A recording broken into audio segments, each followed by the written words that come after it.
Residency Estate is a gated community located in Old Yundum, proudly developed by Swami India, perfect for all looking for a quiet life with luxury amenities within an enclosed setting. When talking about the benefits of living in a gated community, safety and security is top on the list.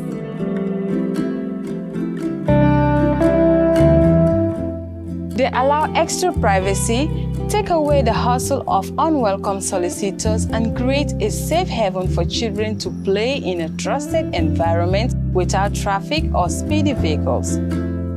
A great sense of community develops through the meeting at a controlled communal leisure facilities, offering an integrated lifestyle.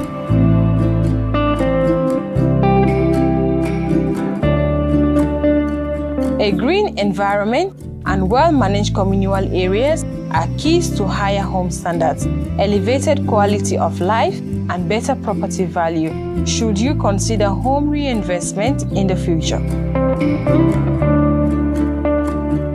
Added to all is the location, just next to the airport and reconstructed main road, yet tucked in the tranquility of nature.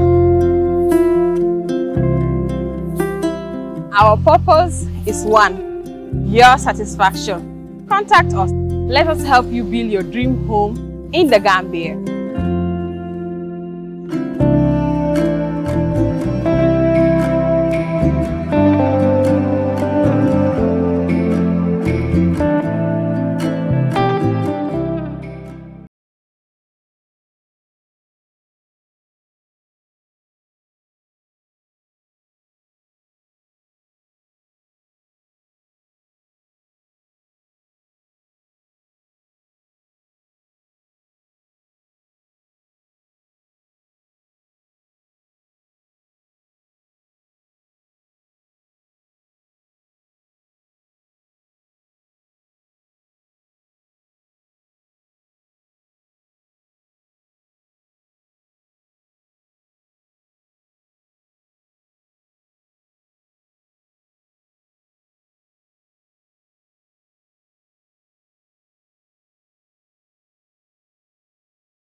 Ngaro na lawa to kuma ta baki asira linga da fo ko nyi founding kila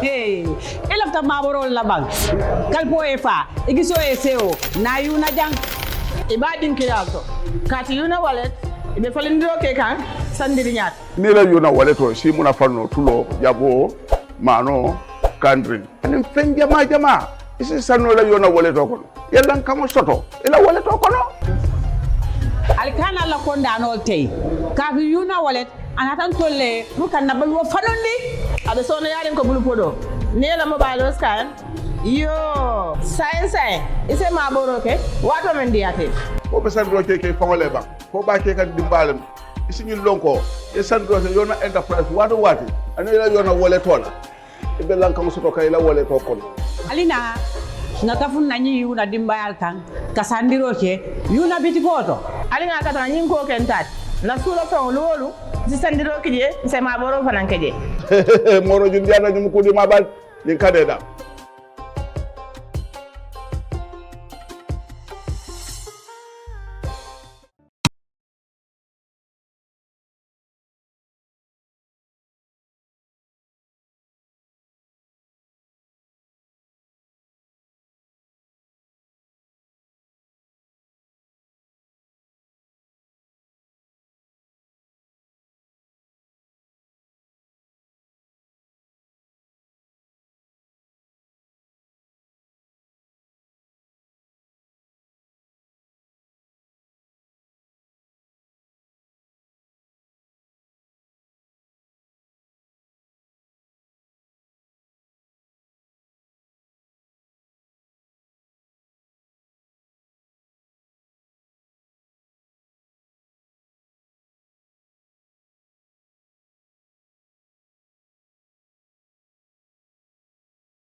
Hello and welcome to another edition of our show. It's Tuesday, of course.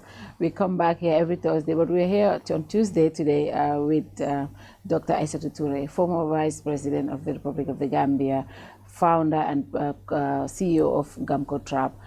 Dr. Touray, welcome to the show again. Thank you very much. It's been a while since we had a conversation here on my couch. You're right. How have you been since leaving office in 2022? What have you been up to? Well, I went back to my office where I started and to continue the unfinished business of advancing women's rights, human rights, and trying to consolidate the gains made in putting the law against female genital mutilation to protect women and girls from this gruesome practice. So let's talk about the fight, you guys have been doing, for those of you who are just watching, joining us, if you don't know, Dr. Isatou Touray, has dedicated her entire life for fighting against FGM and other harmful practices against women and girls. And of course, that brought in the GAMCOTRAP, and we all know what you guys went through. At some point, you even had to go to jail for that cause. And of course, you were able to push to have the bill, the law, anti-FGM law passed at the National Assembly during Jammeh's time. And since then, would you say, when the law was passed, would you say the practice has gone down? What would you, what is your assessment of when the law was passed compared to, before it was passed? Thank you very much. I think that's a very good question. Since I came back, I took time to assess the whole situation on women's rights issues in the Gambia, and then looked at my organization that is one of the leading organizations advancing gender equality and women's empowerment, looking at harmful traditional practices and all other gamut of issues affecting the sexual and reproductive health rights of women. What I assessed was that there is a lot of improvement in terms of young people engaging, and also a lot of families are protecting their children, the girl child, without talking about it. Because I went to the country, I went around and I met some of my grassroots activists, just trying to assess what is happening.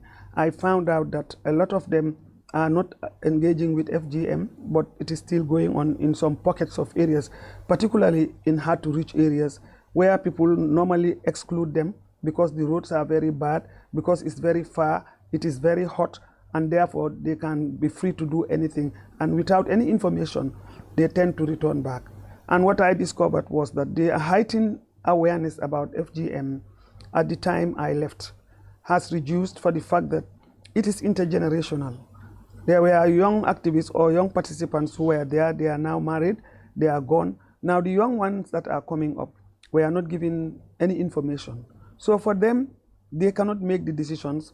And if they are there and their parents feel that it should continue, it happens. So these are things that I discovered, but I was very lucky to have the support from UNICEF, who are now focusing on the young generation, boys and girls. And we were able to engage, and I found out that they need the information to protect themselves. The interesting thing I also found on the ground was that there is a lot of early marriage. And this is something that was brought to our attention by the young children, that when they go to school, they withdraw them. After some time, they give them to husbands that they don't love, and then they don't remain there. So FGM, basically, if you look at the figures, has reduced. But I am always raising issues of methodological approaches. The statistics that are being presented, how was it generated? What were the processes that were involved? Or was it with gender responsiveness and also gender sensitivity? So these are the issues, but definitely it is reducing. But definitely there are misunderstandings as it is happening right now. People who feel that it is religious discourse are misinterpreting religion and are ignorant. That's what I can say, very ignorant. Ignorant? And I am talking with pride here. They are very ignorant of the Quran. They don't know anything about the Quran, and I feel that they can just read, recite, and just talk, but they don't understand it because there is nowhere in the Quran that it is mentioned. Nowhere in the Quran that female genital mutilation is mentioned. It is not mentioned in any of the authentic hadiths. There are millions and millions of sources that are there, and I have done my research intensively. We have done reach out to some of the erudite scholars, because it's not one there to be popular, being followed by people and you misleading them, but you have good ones, and those ones know it. They came out to support the debate and the discussion. So the arguments that are grounded on religion, particularly on the Islamic religion, is actually blasphemy against the Quran. Wow. We will come to that, because I think I'll come to that, especially when it comes to the campaign messaging, because a lot of these scholars believe it's the way the campaigners are campaigning, that is what is making it even difficult to convince more people. I'll come to that. But I wanted to, you mentioned the numbers are reducing, and statistics have shown that the numbers are reducing during when the law was passed, which is really what we wanted. Now, this law was passed during Jammeh's time. You guys fought that. During the period of this government, what strides have been made to help protect women and girls' rights, to cement the gains that have been made during Jammeh's time, to make sure we don't backslide, because that's what we are kind of doing right now. What has happened during for the past 5-6 years? Yes, there is quite a lot of progress. Progress that are very visible under the Barrow regime. For the Jammeh regime, I must give him credit that despite the resistance and despite the fact that he was abusing human rights and our rights were abused, when he saw the truth and he learned the truth, he agreed with his National Assembly members. Based on information, he was empowered and decided to accept, because he, as the head of state, is an individual and he has right to decide. But when the population calls for a law that is based on awareness, a law that is based on evidence to protect the girl child, he conceded, and the National Assembly accepted, and it was very much welcomed. We appreciate that. Now, after the law has been created, it doesn't belong to Jammeh. Neither it does it belongs to the population. It belongs to the population, and it is there to protect the population, particularly women and girls. It's a gender-specific law because the practice is specific to women. Now, after that, when the Barrow regime came, he came out. One of the first statements he made was that I am here to uphold the law. The law must be respected, and I call on people to continue discussion and protect the girl child. He made that very clear. And even when he made it, I said, I hope my president is not trying to encourage me, but I believe he did the right thing. And doing that right thing, I think that was right, because it is about over 50% of the population. Then the other things that were done were the setting up of the Ministry of Gender, Children and Social Welfare. And under that, a lot of Bill of Rights of women have been reviewed, they have been strengthened, and they have been improved. And that is the platform which is showing the political will of the current regime, showing that they are in for the empowerment of women. Doctor, I will come in there. You know, all of this is happening. Yes. The National Assembly is tabling the bill. Yes. We have not had the Ministry of Gender say a word about this. There was a time the women's bill was taken to the National Assembly. We haven't seen any statement coming from the Women's Gender Ministry. And of course, that bill was thrown out. That time you were in cabinet. In fact, some of your critics said, as the #1 women's rights defender in this country, we cannot take that away from you. The work you have done to empower women. A lot of us believe you are the pioneer. You and Ami Bojan Sisoho, Manjeke. You are the pioneers of this fight. And everything you have gone through, people believe when you went in government, you put the course on break and came back to it now. What would you say to those critics? And of course, the Minister of Gender. It is interesting. I think you have made a very good analysis. Yeah. The first thing I want to tell you is that you have to understand democracy. Yeah. We are in a democratic dispensation. It was our choice to be part of the change, and our choice to ensure that we are right in the center of ensuring that democracy prevails. And that was the reason why I came in as a presidential candidate. Yes. I aspired, and I decided, and indeed, I decided to concede because it was not about power for me. At that point, we needed... Yes, we needed peaceful transition, change. We needed to remove the authoritarian regime, and there was need for consensus because it was a very powerful regime. And if we decide to even refuse, or we get so many fragmentations, we would have lost, and some of us would have been 3 feet deep or 10 feet deep, and many others, even yourself, you are not sure. So this was the reason, and I felt it was more for the Gambian people than Isatou or Ami Bojang. So what we did was, because I'm writing my book, and I am going to write what happened, which transpired behind the doors. Sooner or later, it will come out. And it will also capture your time in cabinet? Yes, it also captured my time in cabinet. Great, interesting. So what is happening is that at that time, the consideration was about the people of the Gambia, the future of our Gambia, and then the young people and our children. What are we going to tell them? If we decide to leave the Gambia to go astray and try to create crisis there, it would have been a very dangerous path. So that was why, having thought and reflected about it, I decided to say, okay, you are not ready for a woman to lead you. I am ready to follow you, but let us make sure that the change must occur, and don't go halfway. Go through. And then you all start moving in your personal parties. So it's only one seat. It's only one person who is going to occupy it. If we agree that this is the one, let us follow. And that was the principle on which I stood in order to support the Barrow to become the thing. And it was by consensus, and we agreed. So that was why I followed, and I think I made the right choice. That was the right decision. I never regretted it today, because here we are. We have the Gambia intact. We have all of us around, and we are trying to go through the transition. And that was a coalition government, and to ensure that we strengthen democracy and the principles which is going on. So the reason why I brought in democracy is that when the law is there, and it is brought by the people, for the people, with the people, particularly a law that is trying to save life, a law that is safeguarding the rights of vulnerable groups, you understand, that law needs to be entrenched. What is happening is that the building, that is #1 of the law, and that as a women's rights activist, we went there, we were in, but we did a lot of work. A lot of work was done. That is why a lot of things have been progressing. You will be surprised, there is a lot of phenomenal developments in terms of women's rights, the Bill of Rights, that have been uplifted and upgraded to safeguard the rights.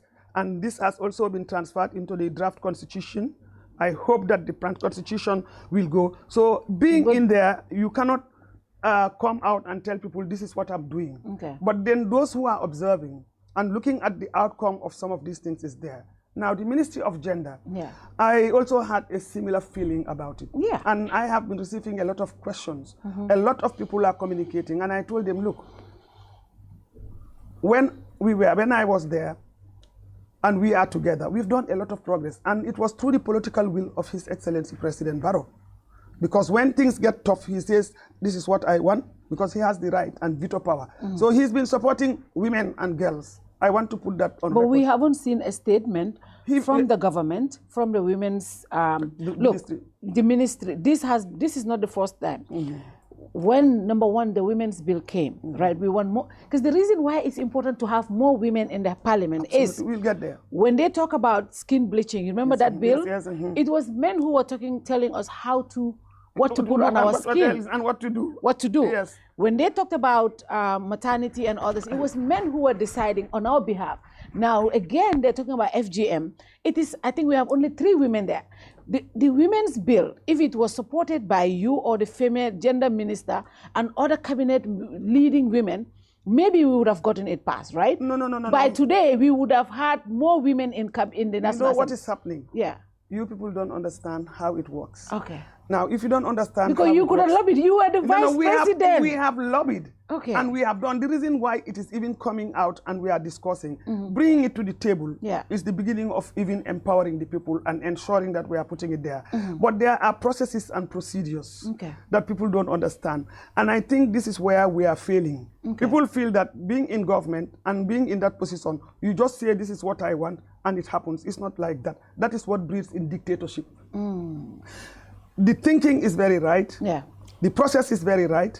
Now, what you have raised, which is very fundamental, is the fact that how many men are in parliament who are going to decide that it becomes a law, or how many women are there, and how many of them are actually pro-women or respect the rights of women is the fundamental question. Now, statement does not have to come from the president. That's what in governance. Because we have systems in place. The president, yes, is the head of the country. He is the president and he has veto powers. Yeah. You understand? Now, when issues come in cabinet, it is being discussed, it is tabled, and then it goes to parliament. Yeah. Now, in cabinet, when there is a consensus that this is what we need to do and it is passed, having gone through the rigorous discussions, what happens is that it is now sent. It is then sent to Parliament. Because remember, there are 3 tiers. Now, through that process, there are debates. Now, the political will to have it even presented is there. Number 2, it has been discussed. The Ministry of Gender, I believe, there, but what needs to have happened was when this law was effectively applied, the first thing was to speak on behalf of the president, because the president had created the Ministry of Gender, Children and Social Welfare. He does not have to come out and be the mouthpiece for women, because he's already given the formal equality and the substantive equality for it to happen by creating that ministry and by enabling it. And he stood very well. I was there and I want to witness it, to ensure that it happened, and we all rallied around it. We've been fighting for 30 years before I came into that position. And when I came into the position, I came in because I said, let me accept this offer to go and consolidate the gains and move the issue for women's rights to go further. And that has been going on. Do you think those gains have been consolidated when you They are not consolidated. We cannot. Immediately. It's a process. And in a highly patriarchal society, in a society where there is male dominance, in a society where there is resistance, in a society where there is a lot of ignorance, and all the other gamuts of things, that how they see women and how they fear the changes that are coming for women, there is resistance. Some are either latent or manifest, some are subtle.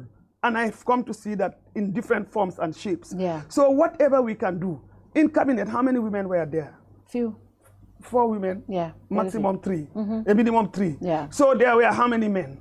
Now that question there is what I want to leave to the public. Then you also go out to the National Assembly. In the National Assembly, how many women are there? And how many of those women who are there, even if they have the voice and they have the power, they have the gender sensitivity, it's about numbers. And it's about consensus. And if the majority who are mainly men are against that, what can they do? There is nothing they can do. So those who are blaming women, who have been in those positions, don't understand the internal struggles and dynamics we face and what is being done and the amount of work that we have to do to negotiate to ensure that things reach there. I cannot speak for the Ministry of Gender, but I expected them to come out and give an unequivocal statement on behalf of His Excellency, because that's the mouthpiece of the President. The President cannot be everywhere talking, and he should not. He should give his orders or his consents and consent to issues that are going. That's why we have cabinet, and we are going to cabinet to discuss. And in all my deliberations within cabinet, the President was very clear about women's empowerment, girls' empowerment, and the vulnerable groups' empowerment. Now, the dynamics start unfolding when there's what we call politics. Gender politics, you understand, and feminist politics. So to say that Dr. Touray, as an icon of gender equality, we have done a lot, and I don't want to take credit for myself alone. We have done it in cabinet, we have done it in pushing, and we've been working with the coming out from the non-state actors, that is from the CSO, we've been doing it. But what is happening is that we need to fundamentally change the political landscape. We fundamentally have to change the political landscape, because what is happening, things that affect women's lives, women's sexual and reproductive health rights, women's aspect of social, political, and economic rights are being shaped, governed, and controlled by beings that are not even up to that level to do so, because they want to perpetuate their own subjectivities on women. Understand? Not looking at the need to protect the vulnerable groups, not looking at the need to ensure that the country is constituted of men and women, and women constitute about 51% or more, and in the political field, 57% of the active voters are women, and when it comes to fighting to change, it's women who come and lead to the play. They are the ones that vote those men there to go there and start discussing about women, and even talking in ways that is so degenerating, that is so disgraceful, and it's not even based on facts, because we are all educated. Do you think these are political, these are the silence of all of them? I'm not just saying the president. I understand. The silence. The president is not silent. No, in this case, the president is silent. Doctor, he has the Ministry of Gender. You are defending the president. I am not defending the president. I'm watching you all this while. I went there. You are defending. Let me finish. I will tell you why. Let me finish. You are defending the president. I am not defending the president. But let me be clear here. The president was silent. The president is very silent, and he should not. Let me come. For positions like this, look, this is a law that is in our books for all these years, right? 8 years now. Jame, we all know, is the most critical. You went to jail because of these causes. I know. Right? And you know the fight you put in to be there, right? Now, I'm expecting if the president and the government and political leaders, not just the president. Indeed, I agree all with you. Political leaders, exactly. If they believe that this law should be kept in our books, they should make their positions known. But it should start with government. Yes. It should start with the gender ministry. If the president is silent, the gender ministry has been silent in all these women bills, including when you were there, the women's bill. But now the president is not, everybody, me including, everybody believes these are political wills because this is a very sensitive topic. No, we were not sensitive. We were not silent. Maybe you may not understand, you know. That's why I said you have to understand. But as I'm speaking now, okay, yes, now. Let me just explain a little bit what you are, because okay. We are talking and we want people to understand out there the way things work. People are saying we should speak in local language because yes. more love the But in governance, we'll get there. I'm ready for you. Okay. In governance. This big kilo, so I'll say big kilo. But sometimes we'll go. In governance, in governance, in a democracy, there is what they call rule of law. There is what they call processes, and also the law of reciprocity. In governance. And we also have to be open, especially when you talk about democracy. Now, the president, as the leader, has delegated his powers to certain sectors, and these are the ministries and the ministers who are supposed to take responsibility after consultation in cabinet, where cabinet is a combination of the president and all his ministers. You understand? To come together and decide matters that are going to the National Assembly. It goes through a process. Now, We have been there and we have been watching the dynamics. And that's the reason why I'm trying to clarify. The president was not silent. Because the fact that he has, we have facilitated, or he has actually created the Minister of Gender, Children and Social Welfare, it means the primary responsibility for anything that has to do with women, children and people with disability falls squarely on the Ministry of Gender. But doctor, now the Ministry doctor, of Gender silence. Doctor, you know governance more than me.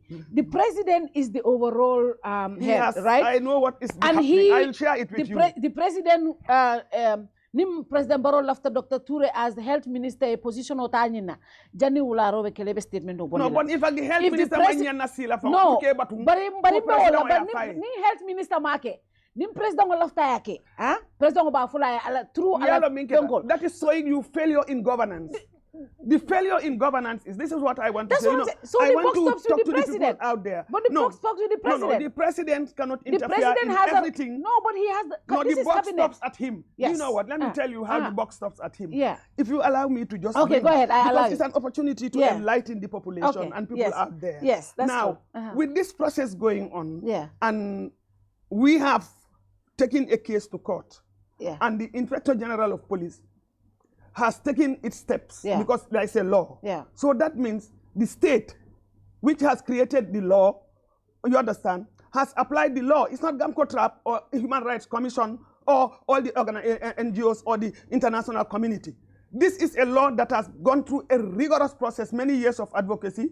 It became a law and it was promulgated, enacted, and it became a bill that was protecting a law that was protecting the girl child and women. Now that law is in place. Who is the implementer? The law enforcers. It's the IGP's office. The IGP was alerted. They took their responsibility. We as NGOs who are interested in advancing gender equality and women's rights, particularly working on that area, came out to congratulate the IGP. The first policy statement that should have come from the state is not going to be the president who would speak. It is the Ministry of Gender, Children and Social Welfare. Is that not part of government? Thank you. That's what I'm telling you. So you cannot blame the president. Who is the head of government? That is the president. But then, who is representing the president in that ministry? The gender ministry. Thank you. Finish. But then is the president. Yes, gender minister, the president is a Democrat. He is giving way. But I can tell you when now, we are ready, I will talk to you. I agree on this. Now let's move. I agree. But my question is, when that happened, now this thing, it brought a lot of dimension. Oh, yes. National Assembly members, you know, started with Suleiman Saho.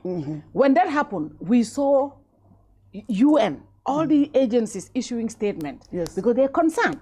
They want to cement what we have. Absolutely. But up to now, we haven't seen a statement from the government. That is my issue. Okay, whether correct. From Let the me gender give you some ministry information. One thing I want to tell you.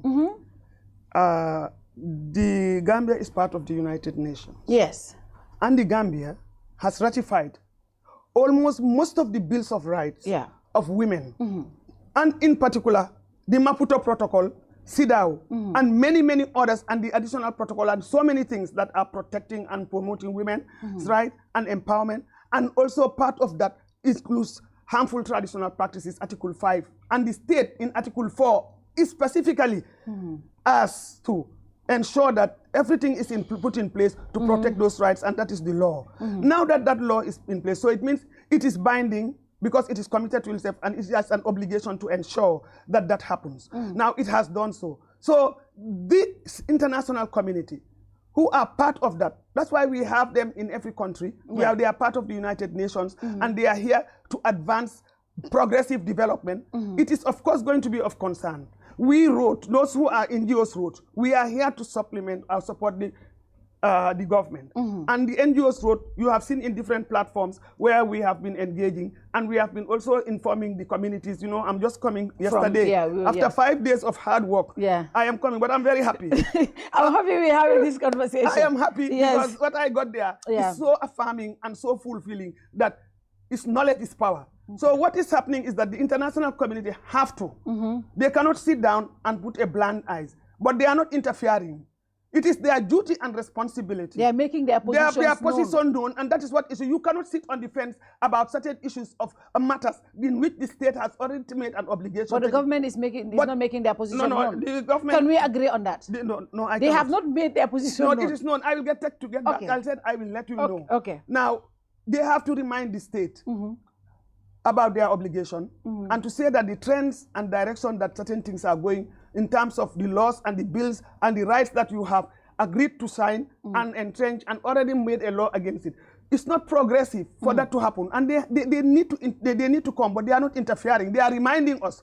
And we also are reminding the state as key stakeholders from the civil society organization to play. And that's why the Human Rights Commission is involved, GAMCOTRAP is involved, Tango is involved, the network of gender-based violence is involved, and all the other youth groups that are engaged in this thing are involved. And the UN, UNICEF, and all these people are involved. Not only that, internationally, there are 180 organizations through GAMCOTRAP's mobilization. They have written and signed calling the state to take note of the fact that this is affecting vulnerable women and groups, and evidence have shown that it is inimical to their health and well-being.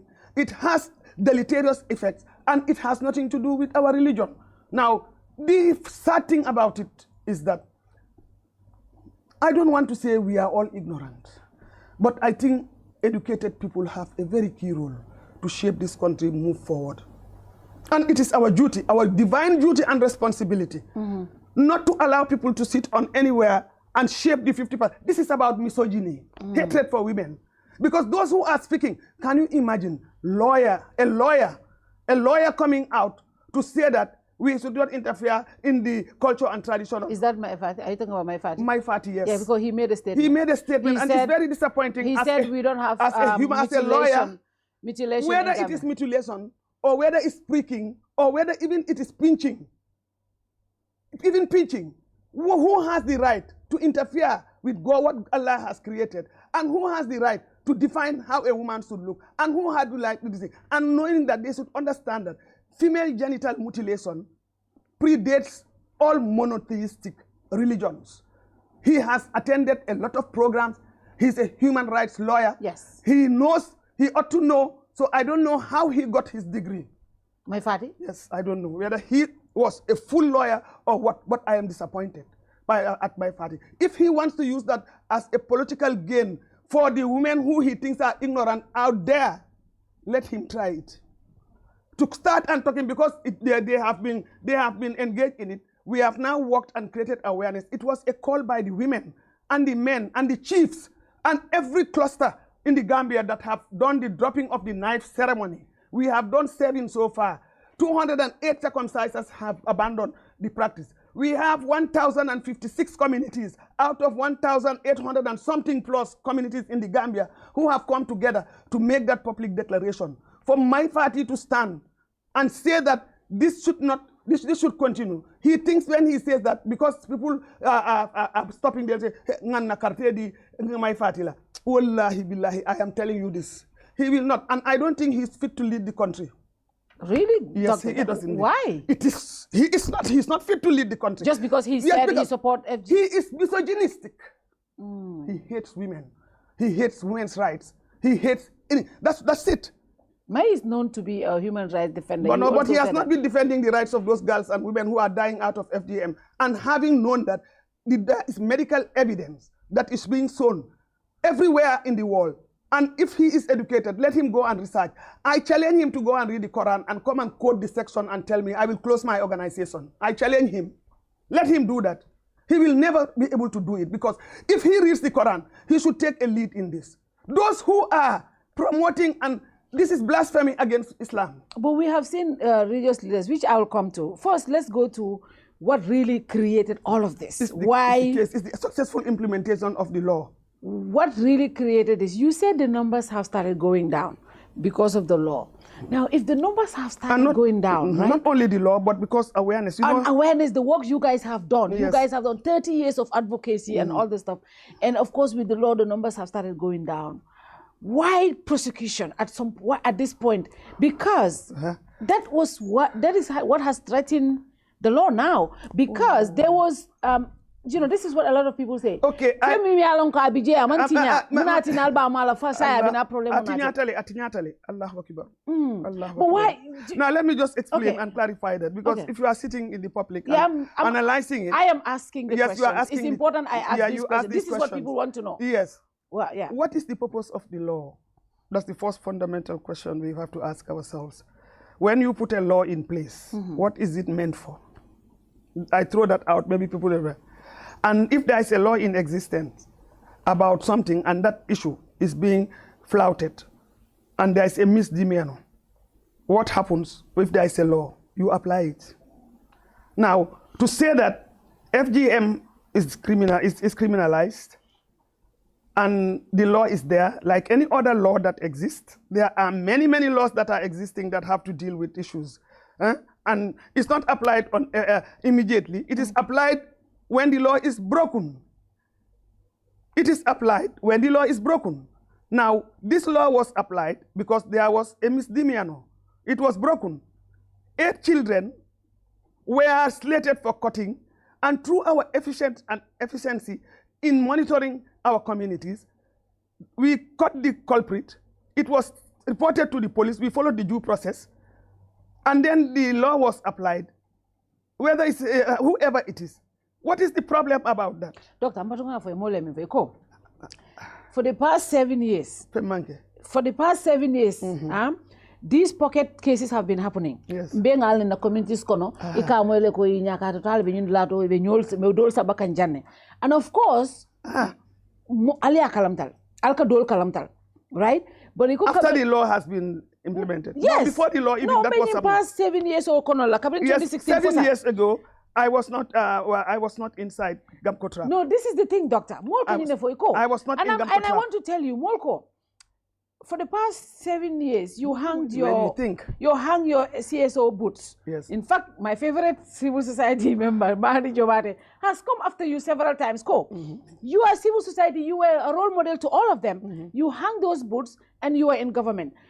Kabriboto government, doctor wants to a good comeback. I case Bulindi and no, there is no case brought by a doctor. Let me tell you one thing. Yeah. It shows that when I left them there, they were not doing their jobs. And you, because you didn't help. I was not here. No, you didn't help them to do their job. How can you I are help in them? a position of power. No, that's the You mistake. were the most important woman in this country. Let me tell you one thing. Number 2 in the Gambia. Let me tell you one thing. Doctor, number 2, the most important woman. I agree with everything you are saying. Allow me to learn. Okay, go ahead. You see, it is interesting. Yeah. To be a champion of something, you must earn it. Yes, and you did. And having earned it, you have created a critical mass. I have left with over 15 organizations doing advocacy on FGM, including MADI. I left an organization and I went for a higher responsibility to consolidate the fight I was doing. So where were all those critical mass of organizations? Where were all those activists who were there talking about FGM apart from GAMCOTRAP? What did they do? If there were pockets going on and they did not act, they did not do anything, they should be the ones to blame and not Isatou Touray.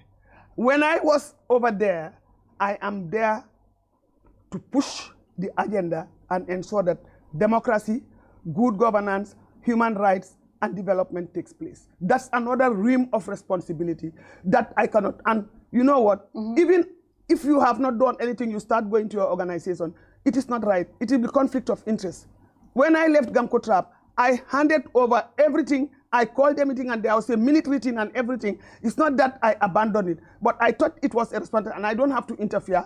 I expect that whoever comes there and all the other organizations out there we have built this thing, it will be an opportunity for them to shine the light on the work we have been doing. So nobody should blame. Would you agree that? The fact that I have come shows that it means people are not doing anything. They are eating money and nothing going on. That's what I'm saying. This is what people say. These organizations are good at getting money. And getting money, I'm not blaming and anybody. Now they're saying, Dr. Natalie, now this is where she gets the cash. She's going to look, I am committed to women's rights. You know, when it comes to women's rights issues, women need funds. They need resources to move forward. And that's what we're doing. And organizations working, even you as a leader in your organization, you need the funds to do the work you are doing. Of course. So when it comes to issues that fundamentally changes the lives of women. Yeah. There is a lot of talk. And sometimes some of these politicians use those women who don't seem to apply their gender lens or their feminist lens to understand the politics behind it. And then they start looking at their champions and saying stories around them and then saying this. Who does not need money? We all do. We all do. Yeah. So when it comes to them, they were left here. What was happening? If they give them the money, they did not give it to them to eat. They gave them to work, and through that work, they have to do a lot of things to get the results. So GAMCOTRAP, when I came back as a champion, we continued doing what we are supposed to do, and we discovered we have put the law there, but the law belongs to the state. We advocated. We are an advocacy organization. We reach out to the communities and grassroots activism, create awareness, raise their consciousness, educate them, and bring in all the evidence to make the case for them to make the right decisions. And we do not work in isolation. We are going in every nook and corner of the Gambia to ensure that we work with the traditional leaders, the chiefs, the alkalolus, the women leaders, the youth leaders, the women of reproductive age, imams, and all other target groups. It's a very difficult work. It's not easy. It's not easy. But then, when they are empowered, that's what I want to put out there. Those people may not go to Western education, but if you read them with the language they understand, with the right information, they engage you intellectually. Then you know they are thinking, they know you're thinking, they tell you, give me the evidence, you show them the evidence, and then they try to make testimonies and reflections. This is what we bring together to tell the donors, please help us to move forward, to move so that we need the awareness. The law was a consensus. Yeah. The law came as a result of rigorous work, as a result of the calling of the people and the chiefs. I am very proud to say that today. I just concluded a meeting under the Canadian Local Initiative Fund, a program in this thing, with the chiefs. We will put it out there, people will see. Yeah. We targeted the women of reproductive age and women leaders and young leaders. We also targeted the community-based facilitators. You understand? Yeah. All those people, what they say, their voices, because they are representative. GAMCOTRAP is not only reaching out to targets, but also we have our systems on the ground. We have a fully fledged system that is culturally relevant, that is being led by the chiefs and their communities to be able to come to decision. Whatever perspective that comes out, that is what will stand. Those National Assembly members are playing on the ignorance of women. And it is fundamental, like I always say, let resources be given to women's rights organizations to go out and create awareness about perceptions of women so that we have 50% of women in the National Assembly. In the National Assembly. 2026 is not going to be easy. Yes. We will. The women have to be represented. They have to be represented, and we are going to get the right one. The politics that some of these politicians are doing is not going to go far. Because if you are standing on a farm ground, then you can be sure, I am comfortable where I am. That if they can find anywhere FGM is in the Quran or in any authentic hadith, you understand? Let them come and tell me, I'll close this thing. But they are riding on the ignorance of the women. That's why I feel we have to go back and engage. My coming back is not to call attention. I have all it takes to get my money. Well, you did call you see. And what is that? I have not shifted. I have not shifted in my commitment, and I have not shifted in my engagements. What is happening is that when the change came, for us to consolidate the change and to support the government, we all have to be there to give whatever we are. We don't intend to be there forever. I have done my part, and it is what I did during my time that I will be judged. So, but people must continue. When the court case happened, right? What really triggered this was the court case. Yes. And of course, the woman was fined, and Imam Fati went to pay the fine. You kept saying, talking about democracy. Was he not in his right to pay for somebody's fine? What was why the attack? Why? Who is attacking him? No, why you guys issued a statement? That statement is to talk about the need to protect the girl child. Okay. And that the girl, I have never mentioned anywhere why did this man pay for this child. What we are saying is that, you understand, the law has applied. Wherever these women get the money, or whoever gives them the money, is their business. But the law must remain. That's what we are saying. And the law is about the rights of women and girls. And that law is like any other law. Why is the quarrel about this woman's specific bill, this woman's specific law? Can the population understand that this is clear misogyny? hatred for women. Now, yesterday was the first reading of the bill. Yes. It was presented, first it was, you know. Yes, I know there was a lot of controversy. First it was Suleiman who talked about this bill. And when it was first brought to the National Assembly table, there were specific women that I listened to. Of course, yes. Honorable Fatmata Jawara and Honorable Maimuna Sise. You know, they are Mandinka women like me who were circumcised. And their stance is totally against what you are saying. That is true. It's a pity. You know what? It's a pity. Let me just give you a little bit of response.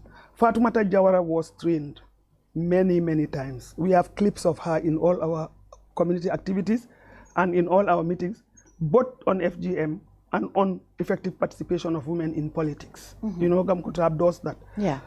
So when we heard about that, then I said, it is not only men who are against women. Women themselves can be against themselves. So I don't know what was the purpose of them promoting it, because she was sensitized many times. She has made testimonies which we have cropped together. You understand? And as a member of parliament, who, because we want to close the gender gap, His Excellency President Barrow nominated her because she went for listening and she failed. Lost, yeah. She lost. You understand? Now, the president, being gender sensitive, said, let me bring her up. And with my was it political or gender sensitive? It was political. I think it was political, yes. Political. But then at least he chose a woman and brought all of them there. Yeah. I thought. And they saw what was, if they understand why they are there.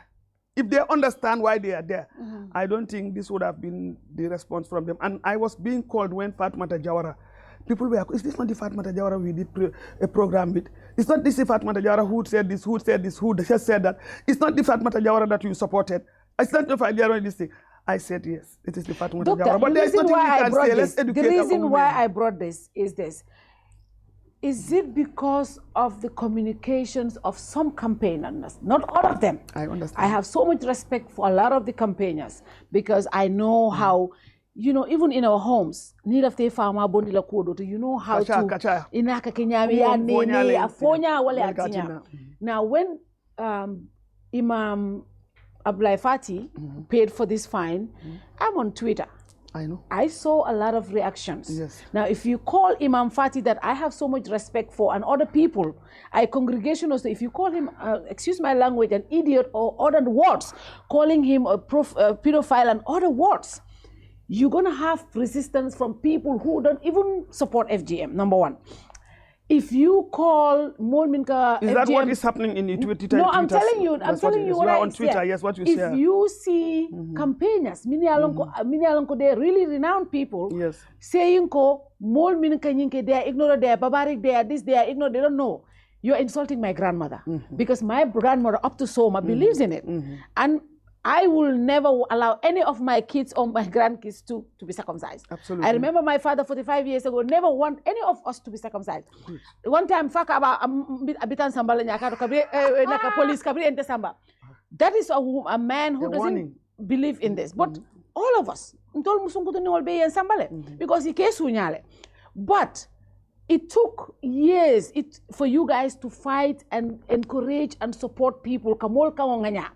But then if you are I'm a circumcised woman. My grandmother still believes in it. My auntie believes in it. My family believes in it. If you call those people names, how are you going to have me on your side to fight this cause? Because I'm not going to join that fight to insult my parents. Yes. This is the resistance a lot of the people are facing. Some of us are like, I said this in one of the meetings that we had with the embassy, American embassy, and I said, look, I don't want any of my siblings to go through. My kids will never go through FGM. I went through it, but because I didn't have a choice. But my kids would not because I have that choice. Information. But I have those information that you guys are providing for us. But I also think the campaigners, because you cannot also. I agree with you. I think what is happening is that I just want to tell you that it's a pity that you have so many actors in the field. You know, I told you from the word go. Yeah. And that whilst we were doing the campaign, we were very careful of how we deal, because first and foremost, I want to identify myself as a person who has been caught. Yes. I went through it just like you. Just like me. And then, having gone through it, I don't feel that my parents wanted to hurt me. But because there were certain beliefs and misconceptions that they had, and that is why this thing is perpetuated. Now, evidence have come to show that some of those beliefs and misconceptions are not tenable anymore. The only way to do it to engage in a respectful conversation. And that is what GAMCOTRAP is doing. Yeah. GAMCOTRAP has been engaged in this for 30 years because we are respectfully reviewing what we are doing. We are trying to communicate in a culturally responsive way. We are trying to get people advise us on how we can move in trying to effect the change. Yeah. And we got that over time. Now, when we did that, we also developed and mentored few organizations that we are always proud of, who also were trained and exposed to evidence and information that they can use, and some of them are there. But suddenly, there was a plethora of organizations coming up, and they were being sponsored. Now, whether they do the work or not, if there is any backlash, it's GAMCOTRAP. I am #1 in Salty. Yeah. You have Imam Babali, Ami Bojang Sisoho, Yeah. and all the other gamuts of people who are coming out to talk about it, because we are the pioneers. Now, having said that, what I think we need to understand is that change is on a continuum, and change must always come, whether we like it or not. And the fact that there is this what we call the technology induced development work. People engage and have their own platforms and start talking. That is beyond the control of GAMCOTRAP. It is beyond the control of certain organizations. It is supposed to be censored. If not censored, we need to do something about it. And I want to say out there that it is not organizations who know what they are doing that are using those strategies. But sometimes also, in the name of resistance, people can't say anything. You are talking about what that population is talking about, Imam Fati and others. But have you listened to somebody who calls himself a religious scholar, who is supposed to understand what rules and regulations are, insulting people, singing and mentioning them and insulting them? Imam Fati has insulted Imam Babali, myself, and many others. And you have seen those songs and so on. Is he not also to be cautioned? Of course. But everybody is doing things in the name of democracy. Yeah. Now that democracy is being abused. We must look at democracy as a tool that is going to lead us into progress. Is there a way you guys can come together with Imam Fati and the others? We Imam Fati wants to have a debate with you guys. He cannot have a debate with us. He wants to have a debate. Do you know why? Why? For many years, we have brought Imam Fati in our platform nationally and internationally. Imam Fati was sponsored at one time by UNFPA. And Ministry of Gender, then Women's Bureau, to go to New York. We thought when we bring him there and he sees what is going on, that it is not only in the Gambia, with all the right information and all the engagements, you understand, he would come back and change. He did not change. We have scholars who have never been to the United Nations, but because of their knowledge, their heightened knowledge in Islam, and their research that they are doing, and the learning and engagement that they have done, they are standing as champions. You understand? At their community level, GAMCOTRAP worked with them. At the beginning, there was resistance. But when we sat down, we used those type of issues to try to come around the table. We are not going to create a space for Imam Fati, for Imam Babali, or either me to come and meet him to talk again. He has gotten everything he wants. He is just here to sabotage the state. He is sabotaging the government's policies. He is sabotaging the government's development plans, and he hates women. What did he do? We must be very careful. Do you know what they call religious fundamentalisms? It is emerging in the Gambia. And you know, when I came, I told you, if you are not careful, there will come a time you will not even sit here to talk, because they will say your voice is not supposed to be heard. Let a man sit there, or you have to cover yourself into a burqa. That is cultural, it's not religious. You want, by the way, to come and talk. You may be asked not to go. You are not supposed to drive. This is how it crops in easily.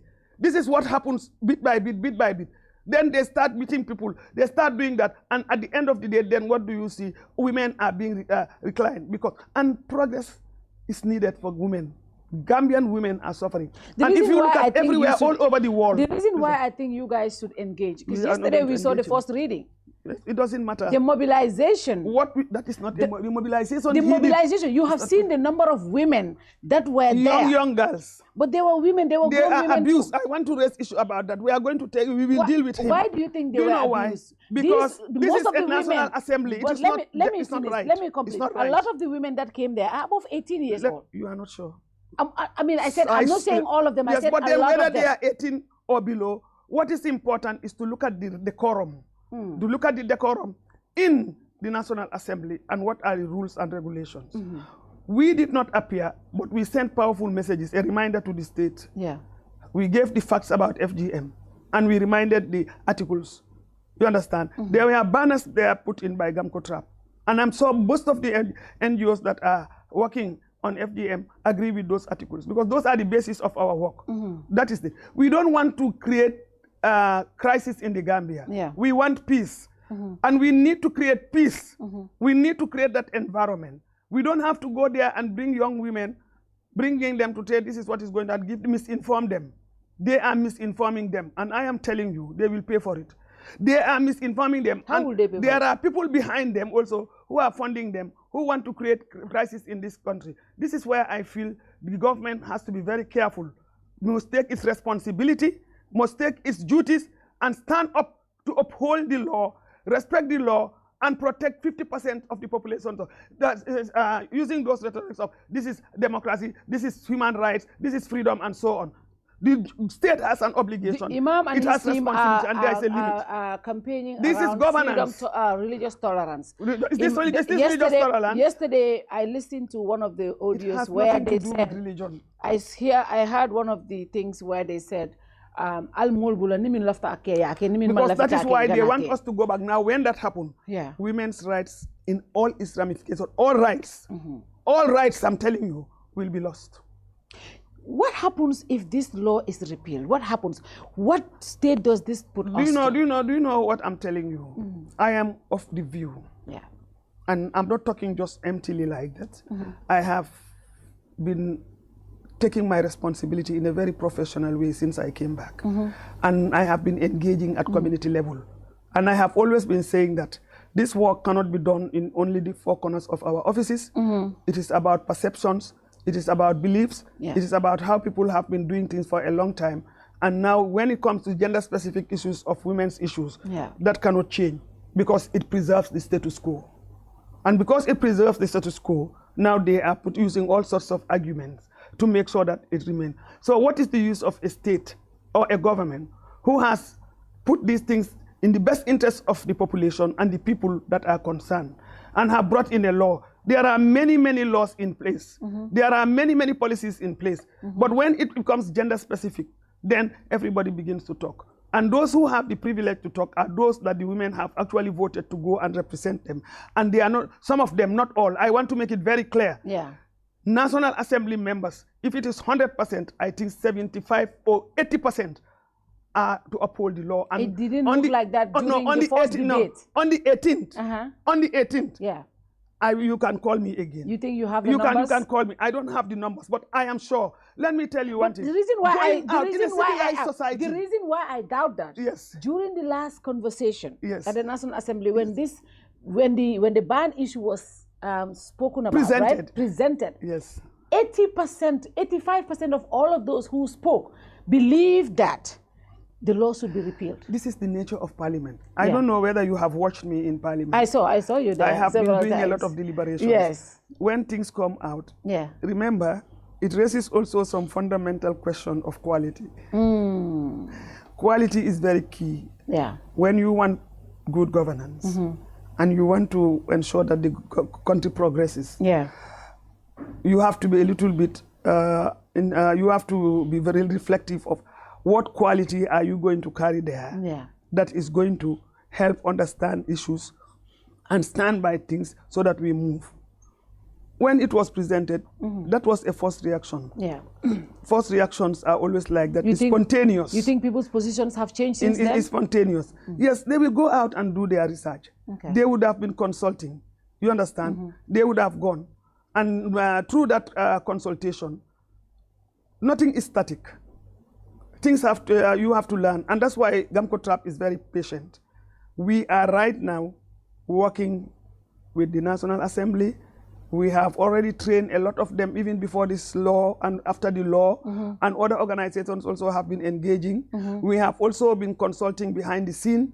The government has also been discussing it behind the scene. Of course, I always say that these issues should not be discussed behind the scene. It should be open. And also, I know that the majority in the parliament is government, political party. Yes. And I know that the government, who is the custodian of this bill, of this law, will not undermine that law that it brought in good faith to protect the vulnerable, safeguard the health and well-being of women, and to respond with all the resources that is being spent over the years, and NGOs being here. I am circumcised. Why did I say my children are going to be circumcised and yours did not circumcise? You did not circumcise yours because of the knowledge and information that we have. So there are many, many, many thousands of us out there who do not have the platform that you and I have, or who do not have access to talking to people. But when we read them and we discuss, I feel pleased. And I can assure you, call me here after the 18th. The presenter of this bill, he spoke eloquently today, talking all sorts of things, exposing real ignorance. The Quran is written in English. The Quran is written in many languages. And if he speaks English, and he has, let him take time and go and look at the verses that some of them quote. Verse 124 and verse 123. Let them go and read it. Let them do research in it and ask scholars that are erudite, scholars who know the Quran very well and understand the interpretations. They will come back if they are not proud, but if they are humble, because they are here to represent their people, because they were given votes, because their people thought that they were better than them. Nga nyadi itella, nga nkawa di itella, nga namako nga nakarte keso di itella. Purieta yellow nyeje. Go there and stand on our behalf and bring us the best. Even if we feel that this is the best, but if you feel this is the best.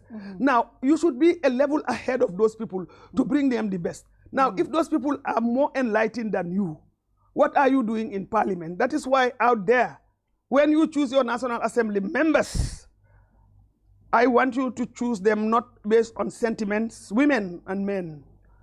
Choose them for what they know, what they can do, and how they can do it for your interest, but not to do it to retard progress for you. Because even if whatever happens, if this thing happens to be like you said, we will challenge it. We will challenge it. But you don't think we'll get there? We will not get there. We will not get there. We will not get there. There is a lot of mobilization. There's a lot of mobilization. There is a lot of awareness already. I just came back. And since this thing was going on, because I came back and I want to engage properly and I want to know what is on the ground, you are right. There are too many actors and very little effect. Yeah. Now let there be a collection of NGOs that they think can do, and if we can come together, discuss and strategize, come up with a compact, and that's what I'm proposing to our partners. I will do that. We are on the process. I have written a concept note and discuss it. Whilst this advocacy is going on, I'm coming in with a story, because this is what I did for us to come out on this. And then we will also engage the state. The state, do you know why I am not emphasizing so much on the state? Although I expected them to take that shift and bring it out and put their voice. And already the voice is supposed to be, the custodian of the voice is the Ministry of Gender. Yes, there might be behind the scene here and there, but women's issues should not be behind the scene. They are human beings. They are very critical. They are important. Their issues are equally important like any other development issue. And if they are placed there, the unequivocal stance should be taken. It's not that they are promoting it. Their silence does not mean they want it to go, but they are already doing everything it takes to make sure that that bill is not repealed. Let me tell you that. We have been engaging. Fatou Kinte is one of the champions of FGM, ending FGM. She supported me under UNFPA and other women's rights organizations to fight this bill, to fight for women's empowerment. And I know what she stands for. But then when you are in certain positions, you understand, you have to follow the rules and regulations. That is why when they say Isatou Touray, you don't just get up. You see, when you reach a particular level, you know, activism, there are different forms of activism. When you reach a particular level, you have to ensure you follow, make sure things happen, not necessarily coming out to fight. You understand? And you don't incite. The Gambia is in a very critical state now. And we want our young children, our young people, men and women, and the people in itself to experience progress. We want the Gambia to move. We want it to be part of the community of nations. These dynamics are occurring. Now we have to take it with decorum, with respect and professionalism, and also maturity. You understand? I would not stand there and start altering certain words. And in GAMCOTRAP, it's prohibited to be part of anything that is, do the work, bring the evidence, show it, and ensure that you follow for accountability. That's what should be. So there and then, we start continue talking to, because it's about perceptions. It's about mindset. Nobody should blame anybody. The political parties are all keeping quiet. Nobody showed their stance. That's what I'm saying. Now, my party, at least my party showed his position. My party was bold enough to say it is sad that he is showing a position where that's his position. 57% of the population is supposed to vote him to become the leader. But he doesn't understand that those 57%, they don't have the powers to protect themselves. So the laws that are there are the ones that he should promote. But those 57%. He's not fit to lead. No, I don't think so. He is not fit to lead. That's my what party I'm is saying. not fit to lead? Yes. He is not fit to lead. Because of his position? Yes, because of his position. You see, on as a FGM? leader, in a leader, it's not only on FGM. This is about misogyny. You see, all the arguments that my party is making, I have the documentation. Yeah, I have it. I have the statement here. I came that I have it. I have and the way the analysis he is making, he's not standing on any intellectual grounding. Because if that is the case, I will challenge him to come and show me in the Quran. The section he is talking about the religion, he is playing on the ignorance of the women and those out there who do not have access. And he wants to use that to create relevance for himself. He's not going to be relevant. So you think he is not? He has made a political demise. He has the right to have his own party. A lot of people said. The reason why all these politicians, even the President Barrow, the reason why they are keeping quiet because they know majority of society supports FGM. No, it's not true. What data do you have? True. That's what people believe. What I'm saying but why do you think, for example, now we are going to the National Assembly. No. National Assembly is just 57 members. No, it's not 57. They are representing their constituencies. Let me say this. Why do you think these politicians are keeping quiet? Lawyer Ousainou Darboe, Honorable Halifa Sallah, President Adama Barrow, Mama Kande, Honorable Mama Kande, Esa Fall, all of these people are silent because of the political implications. Most of them know there are two dimensions to this. The international community and aid and all these donors would not support the repealing of the law. And government wants to make sure they make sure that is right. But they also believe, this is what most of us believe. I know. They also believe that, people also believe that majority of Gambians in our today's society support FGM. No, it's not and true. if you say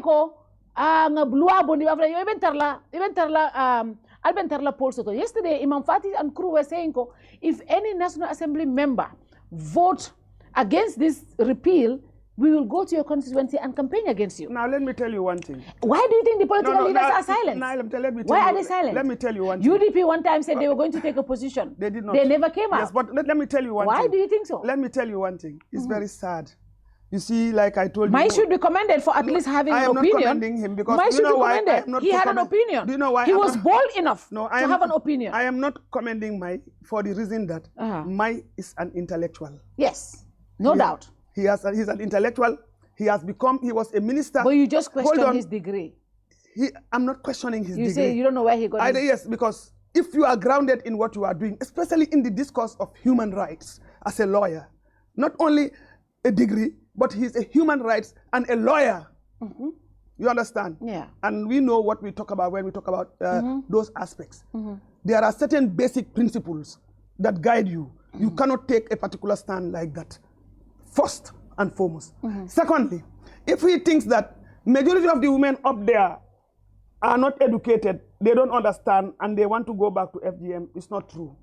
I am telling you this. You understand? And it's across the country. They have access to platform. I said, give us by next week. We will show you, we will bring the voices of the people across the country. The National Assembly members are not only 57. Yes, that's the number, that's the statutorily, in the National Assembly. But they are representing their constituencies. Yeah, but they don't consult people when they vote. Hold on. Most of them, they don't.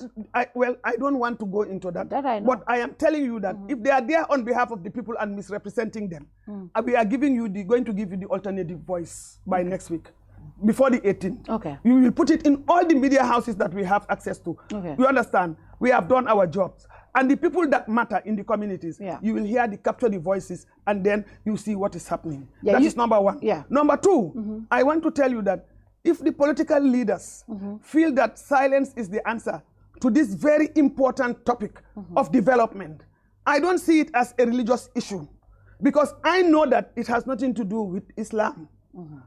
FGM predates all monotheistic religions. FGM is practiced by Muslims, by Christians, by atheists, free thinkers. So where does religion come to play? And it predates any of those. It was existing during the Jahiliyyah period. That was the period of ignorance. And many things that have been going on. I'm talking from the position of authority and but they said evidence. It was happening before. But when they told to the Prophet, the Prophet said, Nalba Kela, Alkanabe Bundije. He did not say don't do it. That's what they said. Yes, but then that is interpretation. Okay. Okay. I'm just bringing some of the arguments. I understand. I want to tell you that is just interpretation. You understand? But the basis of religious argument, if you are arguing and there is no consensus, go back to the Quran. This is one of the strongest hadith that is there, and no scholar all over the world can deny that. Yeah. You understand? And then you have the science of hadith, which is authentic, unauthentic, and maruf. Different hadith. They speak Arabic. I read it in English, and I did my studies on that. And it's about this that I did my master's. And I have been seeking knowledge a long time. And you understand? Now, what I am telling you is that it is not religion. If the politicians feel that silence is the answer to this, it is unfair to them. Because when you say, people lead, I want to lead you. Give me your votes. If you trust me, I want to lead you, I will bring the best for you. This is the time they should have all come out unequivocally in unity of purpose and this thing, and compete as to when I come, this is what I will make sure will happen. But they have missed the plot. The women, the girls, everybody is going to school now. If our families over there are not going to school, we have access. And it is about democracy. We will go and campaign and see what is happening. What about those women that came yesterday to the reading and said... They were brought in by Imam Fati. Those people, women... So, doctor, this is the thing. You cannot say that those... We also, when we come with our own team, it's the same thing. But let me come, doctor. It's democracy. Those people, this is democracy. Those people that you believe they have enough knowledge to believe that they support FGM. The women that Imam Fati and others mobilized, you should also believe that those also have enough knowledge from whoever is campaigning. My dear, but let me tell you one thing. They have access to both. You see, the Gambia cannot afford to be tolerating ignorance. You see, it's very sad. I sit down and my heart bleeds, because there are certain things you don't even entertain it.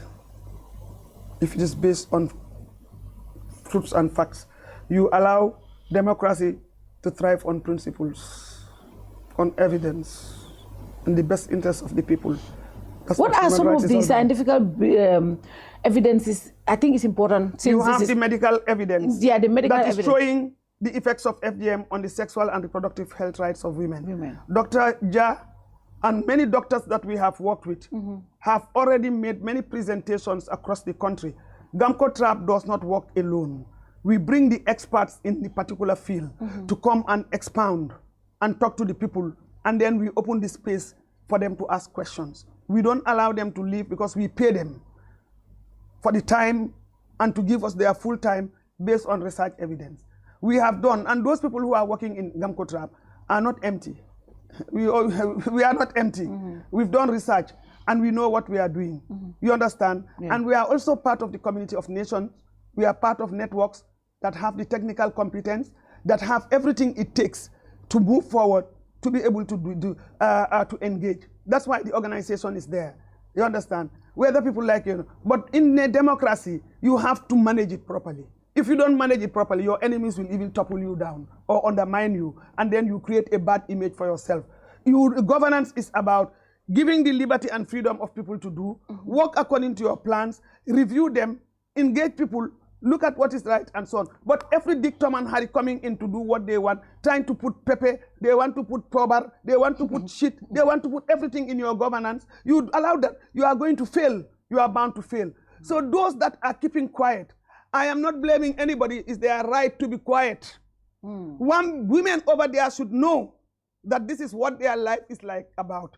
Because we are talking about something that for me is forgone. It's forgone for you. It's the future that we are talking. Yeah. And the children, and there is scientific evidence everywhere, from the political, social, economic, and all that. And the voices of the women, their testimonies, and the examples that we are seeing. We are a testimony. FGF is not good. We have evidences. We are working with the circumcisers who have abandoned it. And they have been speaking. I said, give us time. We are going there. It's not everything money. It is about knowing what you are doing, pursuing it, and let it happen. The government should take its stand. The government should come. But in a democracy, there are different leadership styles. Yeah. Being silent or soft doesn't mean that you are weak. That's what people fail to realize. At the end of the day, when this thing, if it were to be repealed, it is who is going to make the final signature? Assent is the president. He has the veto powers. That's where we know whether he's committed or not. The issue is, let the people talk. The National Assembly members, I believe, and I want to say that very clear, 90% of them will not repeal this bill. I'm saying it here. Yeah. They are enlightened. Some of them were people who benefited from GAMCOTRAP training in the last 15 years, 16 years, 20 years. The chiefs that we are working with, all of them, almost every year, we must convene them. The ex-circumcisers, the young people, the different types, UNICEF, UNFPA, and the international NGOs, the embassies, the UN, they are helping the Gambia like any other country. Now, getting all those monies to be making, and we are giving results, giving out those results for us to bring them back. Is that what the National Assembly wants, or is that what religious scholars want? Not all religious scholars too, because the others are quiet because they know what they know and they are being quiet. What the Mandingo said, bata kensa waleka kuburung. Bata kensa waleka? Kuburung. I'm just hearing that. Bata kensa waleka kumurung. No, bata kensa wal nimfente bato kono yala nim bato kuliata. Ni abka jijanu. Fembuka jija. Wo fari won lebe fari banta karlo nal kono. Bari a kensa wa mi ya lonko a jata le kas. Ya nyamol nim fengol beto je ni amaro ak la kachan Imam Fati cannot be described as bata kensa. I'm just saying Imam Fati is very what I'm knowledgeable. Saying, even, whether he is knowledgeable, I hear him speak Arabic. I don't know whether he's knowledgeable. But in this field, in this field, and in this thing, let him show me. Argument is this. Imam's Tell him argument to call me, but we are not going to give him the platform. As far as I am concerned, Imam and his I will not give him the platform because it's waste of resources, waste of money, and trying to derail our democracy. We are not going to allow that. But doctor, that is not democracy. Democracy is exchanging ideas. We have been exchanging it. It's waste of resources. If it's got our to this partners point. are fed up of giving money, throwing it into the fire. This thing, and I will not use money given to me. I would rather go to the people who matter to get the information to protect their children than to go to somebody who has already protected some of her children and now going to people because he feels they are ignorant. Some of us children. Who? I'm Fati. And you think he will give it if he has not protected them? When he is when we are talking, he wants to tell them go ahead and do it. It is not our business whether he pays for millions, but if the law is there, whoever, this is going to give us a very, we are going to be vigilant, and I call on the IGP to work with all organizations and to support the gender ministry. The gender ministry should stand on its feet. They should stand up. If we want to discuss women's rights issues or policy issues behind the scenes, then we are nobody. We are the unseen 50%. I'm not going to be part of that. And I will not encourage any government to take the women's issue behind the scene. It has to come to the development platform. When you talk about women issues, doctor, does it involve the women's bill having more representatives than others? Yes, of course. So why didn't you vocally support that, doctor? That has been my issue. But that has been supported. No, you know, as a vice president. Because I remember even having an issue with Tumanjai at the National Assembly. You are making a mistake. Yeah. Tumanjai's case, I don't want to discuss it. No, I don't want to discuss it, but I'm just referencing it. No. I went to Parliament. Yeah. There are rules and regulations. Yeah. When you are not part of the table, you are not supposed to. I went in there to observe as the vice president. Okay. You understand? I was following the matter. Everything was done, and where she was proposing a private member's bill. Yes. But already the Minister for Gender had already prepared that bill to come at a later time, but it coincided with the elections, and she wanted to fast track it. We said, okay, that will maybe, if we get it, that will be proud. You understand? We were all behind her. You don't go and tell her, because I don't belong to her party. No, I was there as the vice president and as a rights activist to go and be present to see the dynamics. You understand? But that bill was already prepared. But there was election coming, and it was not the time that it was to be tabled. But she wanted to bring it as a private member's bill, which is fine. Yeah. But then the speaker was there. I wrote everything when that happened. I cannot talk. It was presented. And the members of parliament were, but the speaker did whatever she did, procedurally. So Gambians have to understand what happened in spaces. So they will say Dr. Touray was there, and she didn't say it. Yes. You could not speak at the National Assembly. I cannot speak then. But your position would have been important. If my position is very well known. As the number one, as the most important woman in the country. Yeah, but what I'm if saying you had raised your voice and support the bill, and also lobby, no, not at the Assembly, but outside. Go out and ask Gambian women. You see, sometimes I'm a Gambian woman, I cannot. doctor. Maybe you may not have access to me. You may not have access to me. No, yes. So what I'm telling you, yes. Sometimes the generalizations they make, certain people want to just castigate you. I know. And try to blackmail you. Yeah. Then they start using even Isatou Touray. Yes, I am a gender champion, and I will ever be a gender. And you are and number I'm a one. feminist champion. You are number what one. I want to say is that I know what I'm doing. I am educated. I have gone through a lot of processes, and I understand governance, and I know what to do. So when I am in certain spaces, I know what is the rule and the procedure. Yeah. That day, I am not supposed to talk, neither should I interfere, and nobody is supposed to talk. It was the business of the National Assembly, the lawmakers. Now, what happened when Tumanjai came out, there were some activists who were already told to come there, and we were all there. Yeah. But then, as a vice president, I have to be there to represent the president. Yeah. You understand? And myself even. Yeah. So we went. The thing was thrown out not because they rejected it, as for the purpose of procedure. It was as a result of procedure. If you interview the speaker, the former speaker, Mariam Dentin, she will tell you. She has done everything, and that was not the first time. The second, I think it was the second or third time that happened. When people choose to be absent, and they don't have the numbers, what can she do? This is what happened. You see, you have to understand the patriarchal nuances that occur in certain spaces in the name of we are with you. You have to understand that. Then, she came out and said, even Dr. Touray was there, she didn't, and I came, got so good, I just came and I told her, Tuma, but you are making a mistake. I cannot say anything. I am here to come and support you. Yeah. I am here to come and do it. But if you tell these people that this is it, and then she flouted at me. Yeah. It's very unfortunate. Yeah, but this is not what I expected. Yeah. But I did go there and I tried to tell her we are together. But then maybe she still cannot forgive me. I've not done anything wrong, but I am doing the right thing. And out there you should know what is happening. It's very difficult. The only way we can change this order is for you have equal gender representation. Bring in the young people also to come in, and that is what I stand for. What we stand for, and we look forward to that. Now, Doctor, you know, you have said this. This is threatening the gains that people have made, people have worked on for so many years. If this repeal goes through, it takes us back to square one. Square one. And there is already dealing with so many other issues. You were talking about child marriage and domestic violence and other issues that we have. What should be the role of campaigners now? How do you guys come together? Because that's a very good question. No, that's a good question. Campaigners. In fact, somebody said to me, this is what they want. They want the law to be repealed so they can have more money to go back and work. Is that so? That's what some people thought. And then, but other people are also saying, I told them, Malo, as campaigners, right? All these NGOs and CSOs, right? Mobe Kila group Ningosoto at the corner, get your money and start doing your own work independently.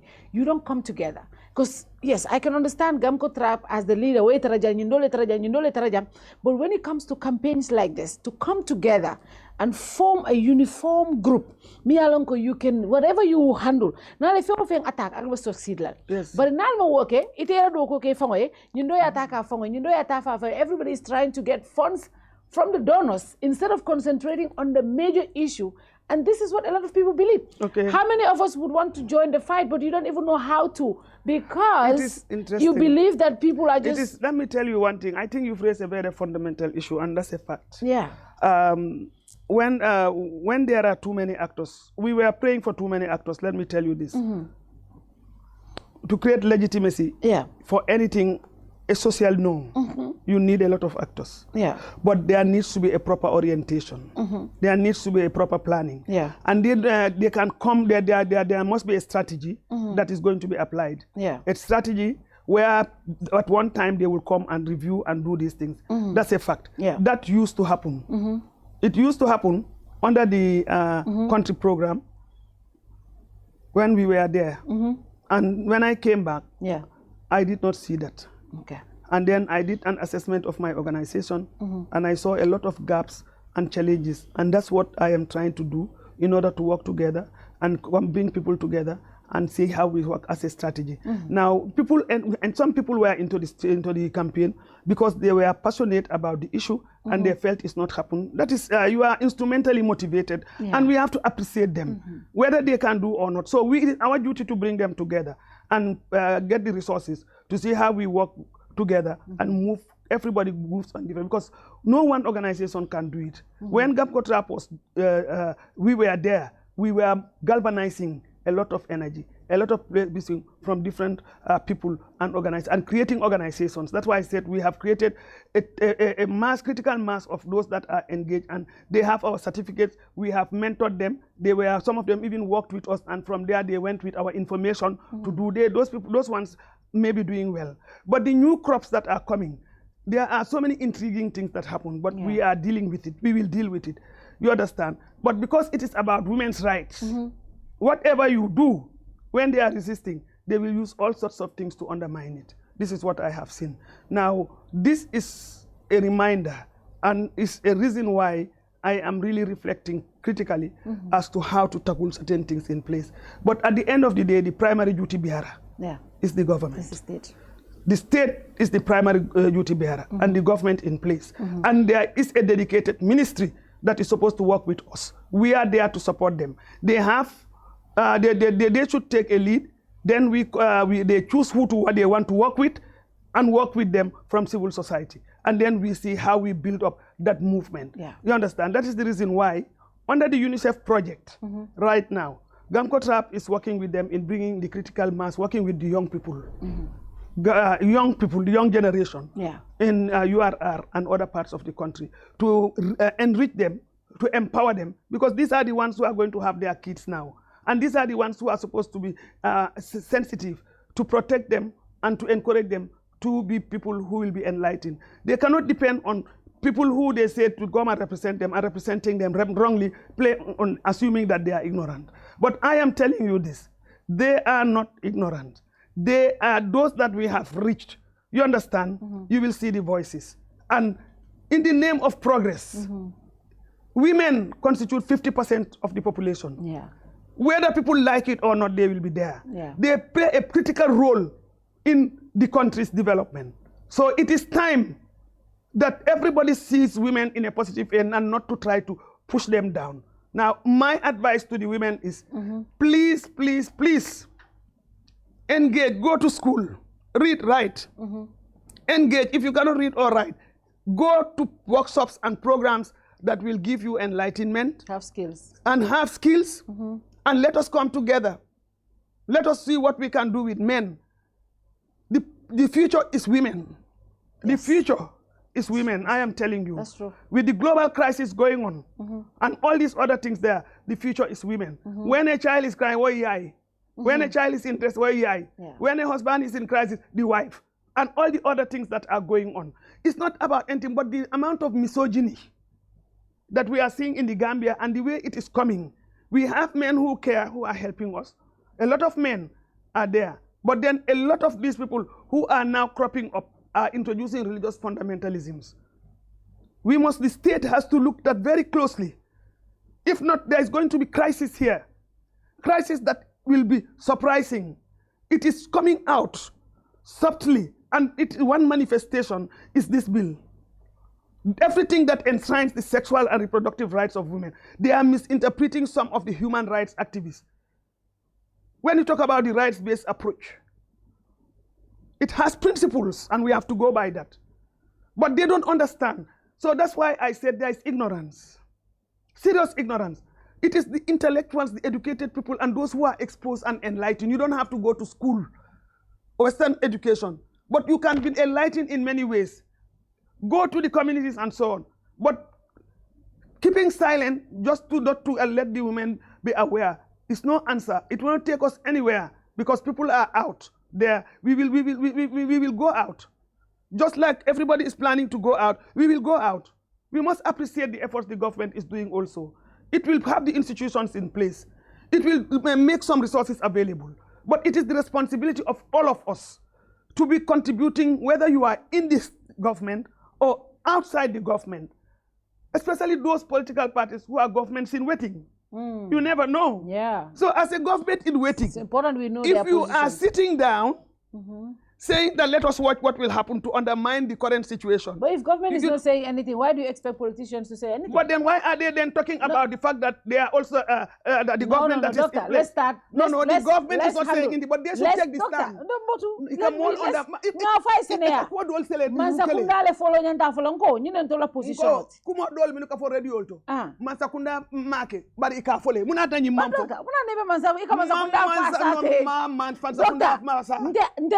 I was part of the coalition government. Nte believe taleko. Mala Adama Kang. No, nte believe tamina wala. Nte believe tamina wala.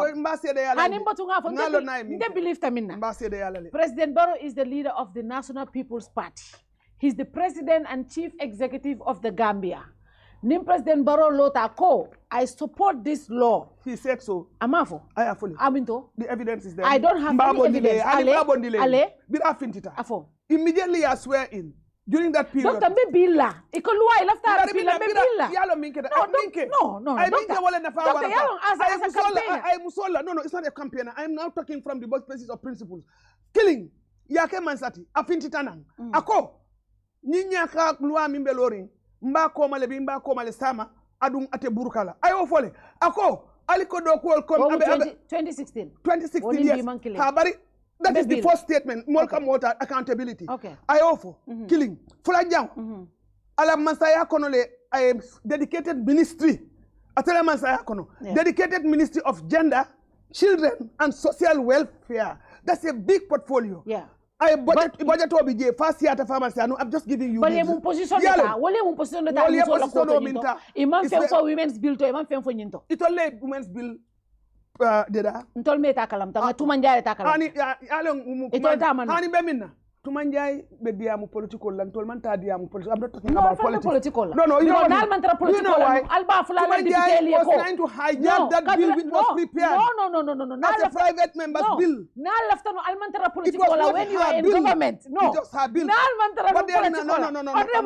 You are misinformed. No. But natra al man tra no political. No, I'm just telling you. Wo women's bill kabrabe man sakunda. Alba la National Assembly members so lobby la vote. Because kabrin constitution al man la five pass. Yalo left them in consideration. Yalo nkoelo ko. House okono rules like a tama. Yeah, understand. Politician left a fair offender. Why do you think? Let me tell you. Yalo ngafoile alia wanko. Procedure like a tarapurka below pass. Yeah. Adungo procedure na kilinda setaje abukata. Musola nyim below. Below lom numi alonko a prepared to be brought to Parliament by the Minister for Gender. You understand? Parliamentarians cannot present a bill like that without the technical institution working with them. But Wimanjai was not even involved in the preparation of the bill. The bill was prepared by the Ministry of Gender, with the participation of different civil society organizations and everything trying to be inclusive and democratic. Wo below pareta, woni election ola to katatanang. You understand?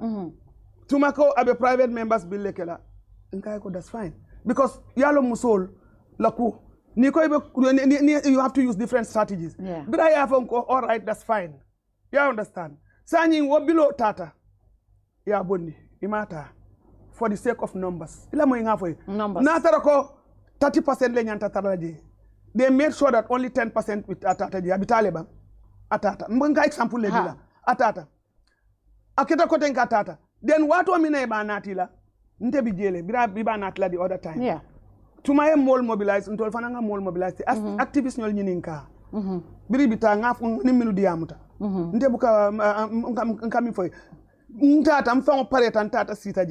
But under the rules, I am not supposed to participate. Yes. None of the activists there today are munola. No other person namanke National Assembly members because banko is somebody to lela. You understand? Yes. Speaker also nala lodulalo. Now biriya nati purka pro ikaitandi. The numbers that were required were not there. Yes. Because the speaker, and I want to commend the speaker. Yeah. The speaker did extremely well. Because we all are concerned. We are all numbers because there were because people were Alma lobby from National Assembly, whether it's you or the other opposition parties. Let me tell you one thing. Because of political reasons. I am not lobbying for political reasons. Mine hold on. Mine is feminist politics. Mine is feminist politics. Women's rights are human rights. Yeah. And it should be given the type of attention it deserves. And that everybody should be accountable for that. Yeah. The reason why you understand? And the reason why I told you that it was not maybe for partisan reasons others did it. Yeah. But this was what was done, and we brought in the activists, those who were present. Not everybody can come because you require resources to do everything for mobilize and so on. So that type of analysis may be within Tuma. What did Tuma do to mobilize the National Assembly to be on her side as a private member's bill? What did she do? She did her best. People, if she did her best, we also went there to support her. So but then what happened? Yeah. The backlash was put on me, trying to give a wrong information about me that I did not talk. No, Marino, when you are working, you have to be honest. The number one woman in the country. You have to be the. So sometimes, come like Mbafokanyam box up with president. Musola Kola. I have you see, Yalam president, Naka Kachali, Naka Diamule, Nil Bilo, Democrat look. You understand? Yeah. Naka Diamule, Mimbe Kerin, Abeluale Nomala, but he is 100%, you understand, for the upholding of the law. But because that man has his right under the democracy to come up with a private member's bill, just like Tumanja had right to come with a private member. It is not his bill. It is a bill that was prepared by the Women's Bureau. President Mandiamu because Democrat long. No, but President Mandiamu because I'm a Democrat. It will not pass. We can say ko nim political leaders will find Mandiam because they are Democrat. If an lobbying we can agree. I don't know. So, but President at least one person who came, like you rightly said, my party was bold enough. And then I also read somewhere the GDC perspective also. Yeah, GDC this law. If I'm support. So all I want you to do is we'll engage all of them. But maybe the speaker about this private members bill that Tumanja is now banning about my door. No, I understand. I did not interfere in I'm it. just bringing these questions that but people want to know because this was portraying the issue. Because this was trying to sacrifice me. It cannot be because these activists all were aware of the fact that I was there specifically to come and observe what was going on, and I don't have to interfere. In my personal capacity and also in the capacity as being the vice president, which was done. Yeah. You understand? And also, I want to tell you that this government has given a lot to the women. If the draft constitution that was made, the Bill of Rights that are there are not interfered with. Jumala throw out. Draft. The draft. Is the National Assembly. If I were cabinet, what time? No, but what I'm telling you, this is democracy.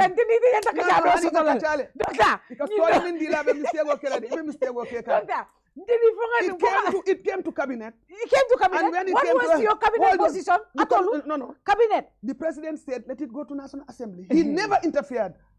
I can tell you, I was written to by some very high I'm just letting you know, talking now from position of privilege. Yes. What happened in cabinet? Yeah. The president said, let it go. Let us give it the chance to go and hear what is going to happen. He didn't interfere. We did not say it should not pass. If you have, go to the Hansards, or I'm sure somebody must be recording. Go and see there. This is all politics. You guys said. I am not into that politics. This government was a coalition government. Look, you are a politician at some point. You are a politician. Yes, of course. Now you are. I'm a feminist politician. No, you are a politician. No, I'm not. But I don't have a party. I am not into anything. I am in my own rights, and also in the field that I have read. I want to be a champion for women and girls, and also work with men who care to ensure that the Gambia takes the right direction. And then I will involve with Dr. Imam has been included. See, Imam is my friend. I know. If he's not your friend, I don't have friends who are against women. He's a misogynist. Doctor, so finally, you have around the country for the past, when I was talking to you, yes, you are there talking to the women. What is the general, and men, what is the general feeling and I think that's what a lot of politics responsibility la made a position on long e ka mira le ko molu sakotuma na traditional satel to people still believe in this practice and they support it. So munetela general opinion ti mimbe santo to itela opinion yalo left am fole Allahu akbar musolla ko abe balafa bundale to yalo munayatina modol le kata ikana kumol fo musol man min fo brinyin loi tamata nyinu nata ko ba bondila nko munati nabe bondila loi jamale bi jam adu nin tinyaro keta loi be lore min kam may ko tamande sanyi musol ni dinni wala loi nata tinyaro keta loi tamande ikaye bo ya la mun tole fo musol man nyanto soto bang foni loi fo musol loi man nyanna tarla musole je momo e tonya sabati ndi ay sabati momo e tonya fo loi kilingo dronne bi je kat ko loi le bi je min yalon koy kam musol la nyanto sabati di nyimu kilineti munati nabe kela so dia mo min be kering nko mbatun ntol ngata GAMCOTRAP tata amanke ko kodolom de mte brinji ta na first 2 trips ta mfa wala kodo ndingo la kodo ngawoleta none of the partners man kilin ko didina for afterwards dol nata ma koy adun do ma amansia ntata je ngani ninka nga consultation o ken nin sefol nin ngan simbal nin fodikel nin mojama ni ya beleke birin ni kachata iko nyoko kelle be diamo lan tolla diamo ntol man diamo de nal man silo din tolla mto mimbe tembulu min tol bulu atelonna na National Assembly members dol kanale ni ed kay tu carte dila sanji lulu itejela wala nin carte fayo binala yena finti molkan wala ni luntan osoto laftamin nene la yana natin tol ya ka fanyo ko hanyi munna molda kabinal mako la pour kan tol nyaku ntol tambita wala le sanyi iko nyoko Isatou akata yekumandiroke wala yatina we made the policy dialogue in Bakadaji Jam Hotel. Nga Sefol nati from CRR, North and South. Nga Simbal nati from CRR, North and South. Nga organization ol minu be Gambia Jang. Mini ya lonko nga lon ko ka do ko ka kono. Nga wol invite, nga media invite ntata Bakadaji. Nga consultation of the international community for EU representation ke. German embassy and all these things inata. Bring worketa. Kachal keta.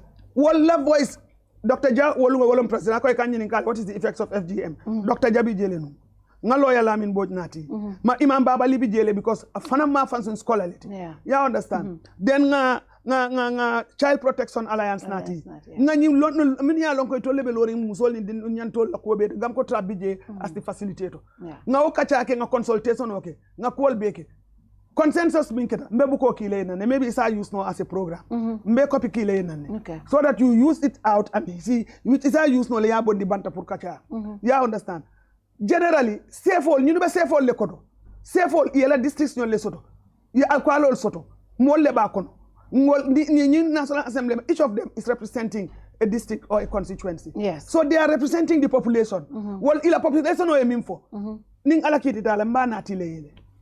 You understand? Ndebuka diamu kensenke. ntatale ngalla bi kunu sutole na do kulal wol dol man nak do ko la we have to go back to the office. Yes. Nata ibeta say ko do ko sidimitale ela they took time off. Ndenata and a few of them. We are working. Nyimbilo musolla nyantolo ndingo la nyantolo insama alfal. Nimmo ni betar la palasoto.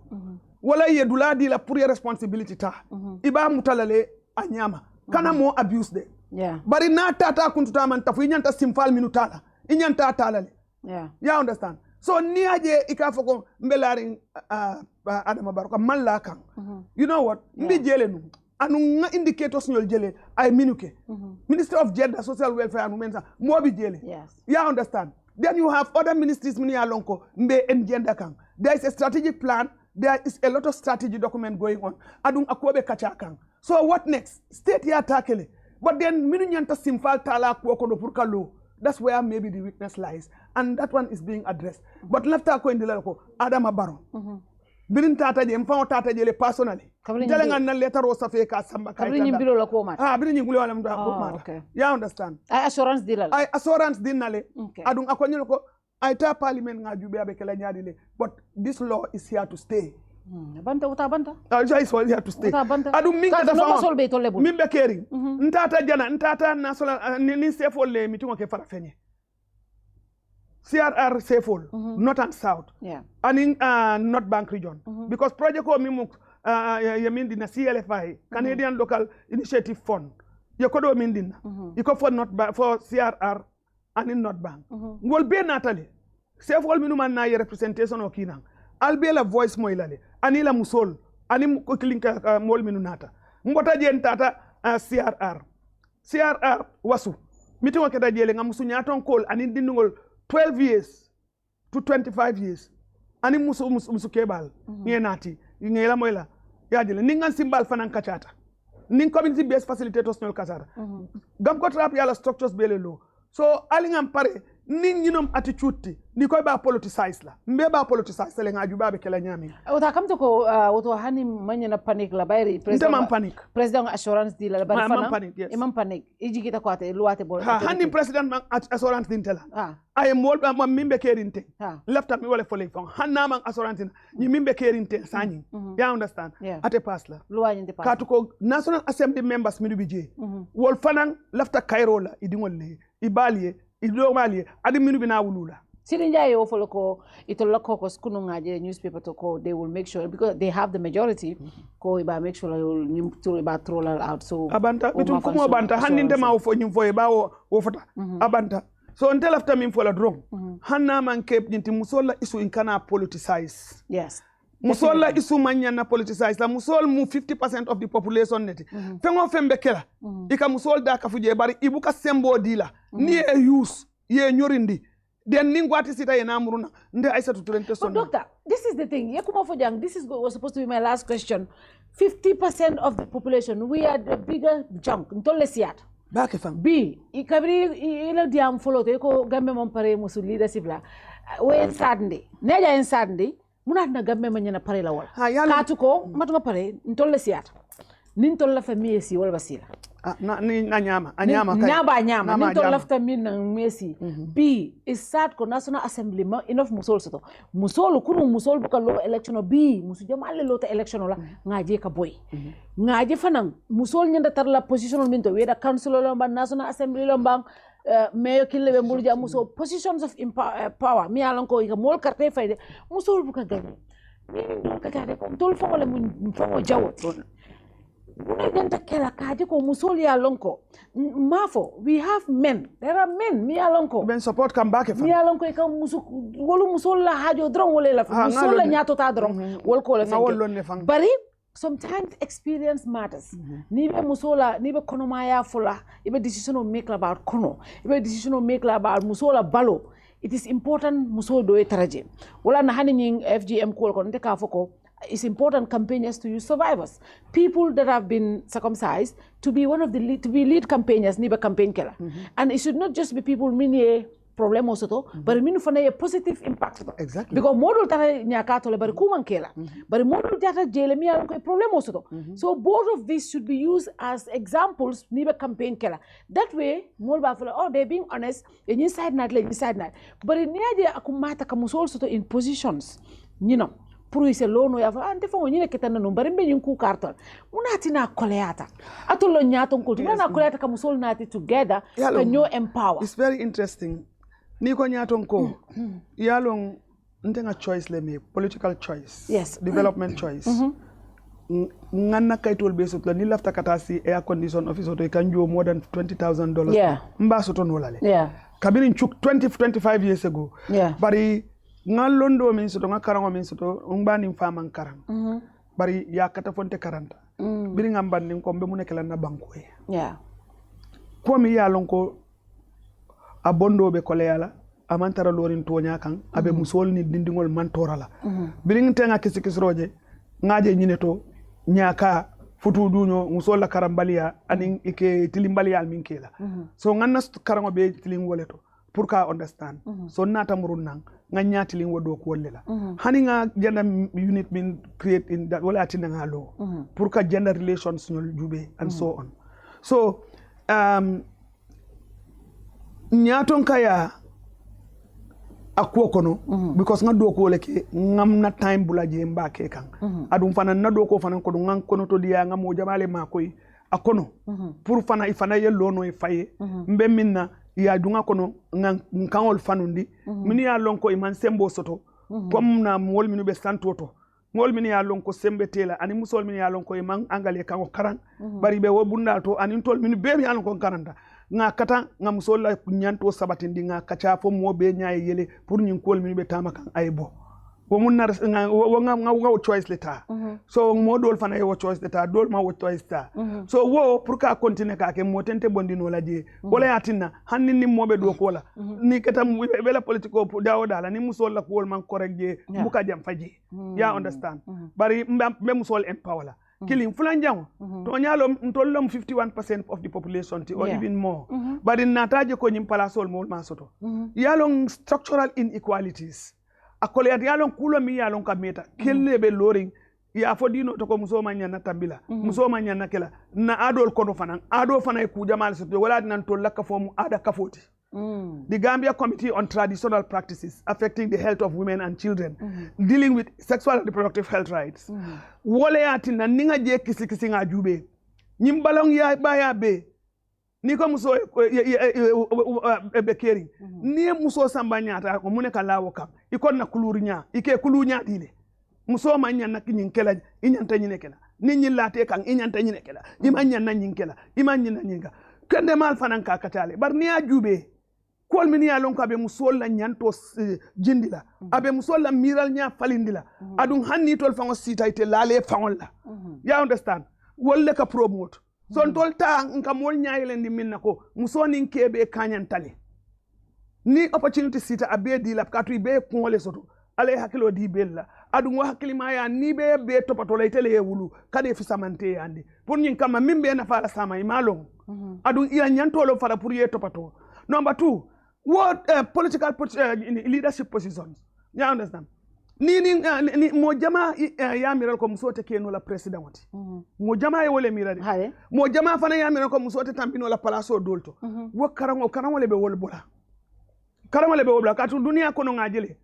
Musol beje president yala adu wa bankol minu yalon ko musol beje kayro be sabati mi molto nyaato tabe wolto corruption fana talata woleto ya understand adu hinante ya fana be wole kono kelo palaso man jar muso kele muso jele resign ta kabirin 2020 kana sani international prime minister sunul ani president ni mol ko tedro adu ya korosi ko dia mo sata ji bari wadol ka fala ko ye fa bari mbetula jele ya understand so wole nyanta falinna ni musol le ka kel londi je adu inyanta kelele natara ko atata nyama bari ni muso fana fintita fana right to pour ya dila ni musol ya long ibe minkela ya long ibe minkela ni iko musol fintita wallahi wa hauso ni melo fanga be siala 50% le isaje kairo se sabati banko bela nafani muso sita buka kejube abuka musujube ntollenge wulu ntollenga kel wulu nga musol wulu nga dinungol wulu adum fanan kala fi Cairo le sabati ye chance di musol la ya jube bankot betala nyaadi ye chance di musol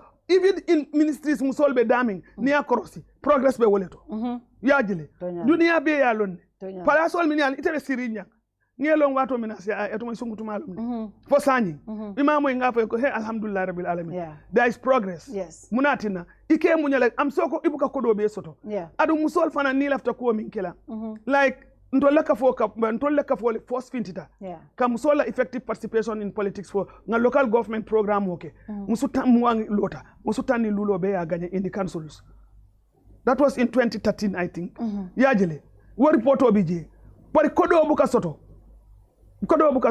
mbe damin ten nyin kes mi be keri nu ko dete tan bulu bakenu bari ala na tam ma ko na sponsors nyol UNICEF UNFPA then Urgent Action Fund ya understand and safe bundal dol wolbinala bari kodo nyim buka sia ya buka wala ya fokala kura mo dol bije ni musol la bata bunda ike muna fan wolla isaje ya fo nyami organisation dingol ke samba min ya lon ko malum fay nyanta min kela ni tata ibe lorin ke ba kunto ibe kumol min fokala mol ka telephone ko bandi ato le nyinu ki nanjanta I am got Isatou telling unko kunte man mamba kalama but partners nyol fanan are contributing to that but then space nyanta kele but it must be properly guided monitored programmed effectively and then result oriented anyanta kele woni nunda mo do ko tinyala abe tinyala le wala tina musol la nyantol fango be nyaabe dundinna ya understand ko musol la titano hormo ko na society be yalo mingeda bari yalo mingeda nga tonya sabatindi ningam fam plan ya understand lefta minna be kele ningam fam plan nkana jutu nyola bari partisan politique e musol be fay nyoka because itebe UDP itebe NPP nyindobe GDC nyindobe GIC malo all then because mol be je instead of looking at the common platform for women, we all look at our political even manipulate la. You don't allow yourself to be manipulated. But it tonya niaje ebulano. Speaking about that, doctor, recently President Emol pardon rapists, murderers, more miyalanko dindingol miyalanko 14 years, 15 years, only rape 7 years, pardon. What was your position on that? Because muso jele ya mi haklo blandi muso mi alonko leadership with President Nomati recently a more pardon Alabanko community. She resigned because of the backlash, and you know the same thing happened here. Yalo minketa President constitutional right diala. Pura mol fek Pura amnesty di mol. But President Obuka will right abuse akadi the technical people la wole minyanta kila.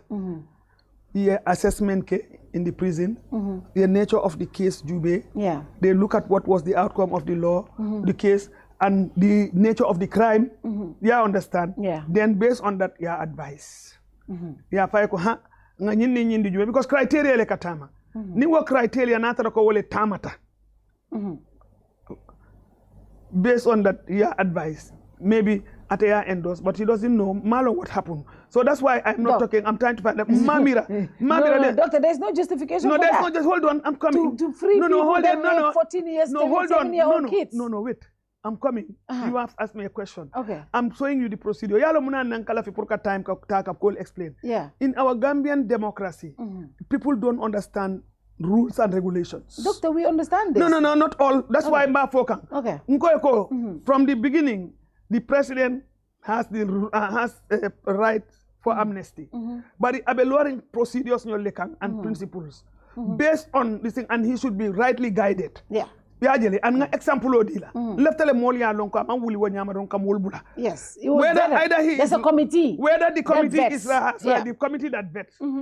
That committee headed needs by to take the Attorney General. Yes, that committee sits down to discuss. Understand the issue and then from there. So how far that has gone, whether it was done effectively, efficiently or so. Do you think it was done effectively? No, I was not very happy because you know why? I felt that. But doctor, hold on, this is the problem. As a GAMCOTRAP. I said, no, excuse me. Okay. GAMCOTRAP. You want to say that we I are want an almost statement issue. Honey, to denounce but the that right act. institution has done that. No, but Now hold on, let me tell you one thing. who is not the, now who let me is the tell you right, one thing. Jumare right to katambi GAMCOTRAP. No, ibe mistake okay. Let me tell you one. Jumare right to No, katambi GAMCOTRAP. No, let me tell you when one. it comes to harmful practices, no, allow me. It was not a harmful practice. It is not a harmful practice. Women were raped. No, that is rape. That's Girls, crime. That's criminal. That's a crime, criminal. That is criminal. Girls so I want to were help raped. you to understand. Girls were raped. That is what I am trying to help you to understand. That's harmful to anybody's life. Hold on, I'm coming. Rape is harmful. You asked me, I am taking you systematically to understand. Okay. You asked me. Now, when that happened and the list came, all of us, for me, I said, where are the women? Why? What is the nature of the crime? And why are those women? There are not women because I think it's about 37 of them or 47. I don't know. Yeah. And then there were only 2 women. In fact, I had to send a text to find out how many women. You can call maybe 1 or 2. Yeah. And I said, out of this lot of women, that was my first grouse. Yes. Why is it so gender blind? Yes. Number 1. Yes. That's number 1. Number 2, following the news, hearing that rapists who have not spent that much of time, you understand, were released, and these were raping of young ones. It is very unfortunate. Everybody outcried it. It's not because of anything. GAMCOTRAP came out where it is supposed to come. You have other organizations. We were all there. We were all talking. We are all talking. Let me tell you one thing. There is a mistake. You see why there is focus on GAMCOTRAP? Because I was the former vice president, minister for women, minister for health and social welfare, and then minister for this and that, and a gender champion. I still remain where I am, but there are procedures and rules to follow. NGOs, when things happen on a platform, people come and they talk, and we raise those issues. Now, GAMCOTRAP takes a lead in FGM because that's what we are specifically working on. And whoever takes the lead, we are supporting them in any way. So the platforms have to be understood. So women's issues should not be like what we call a sort of a campaign gun. We have to give it the credence. We have to give it the attention and follow the rules and regulations to get what we want. But ni momo parita ninku kedodong isaje a political party will go and pass through another woman's rights or a woman and say, ni tata ye nyimfo, ni tata ye nyinke, ni tata go and ask these questions. And then you ask those questions, you are not solving it. You are just trying to make women as what victims. We are not all the time victims. We have to stand. When we are victimized, let's stand up for our rights. But when we see the truth, let us stand it. And we should not politicize women's issues and use it to undermine this particular incident. The leaders this particular incident. No, we were there. This particular incident. People were there. People were talking. You don't have to come out. You have associations that are dealing specifically on women and the law. There are many. You understand? But we didn't hear GAMCOTRAP. Where did you hear Ben? It is their platform, and we are supporting them. We support all international organizations and national organizations that are promoting women's rights. But can will you use this platform to tell the Gambians that it was wrong outright for them? I'm not going to condemn why it was wrong until I know. You have to be analytic. You have to get your information. But you said you supported those. I said what I am saying is you still don't have the right. What I'm saying is that where are the women? When they were pardoning, where are the women? Were there no women who were also fitting their criteria to be pardoned? Of course, there should be more women. There should be women. No, there should be women. There should be women. 2 women in the prisons. Maybe even the prison does not have women. Does it have? It may or may not have. Or the numbers are not there. Okay, if there are women there, why were they not pardoned? This is my grouse.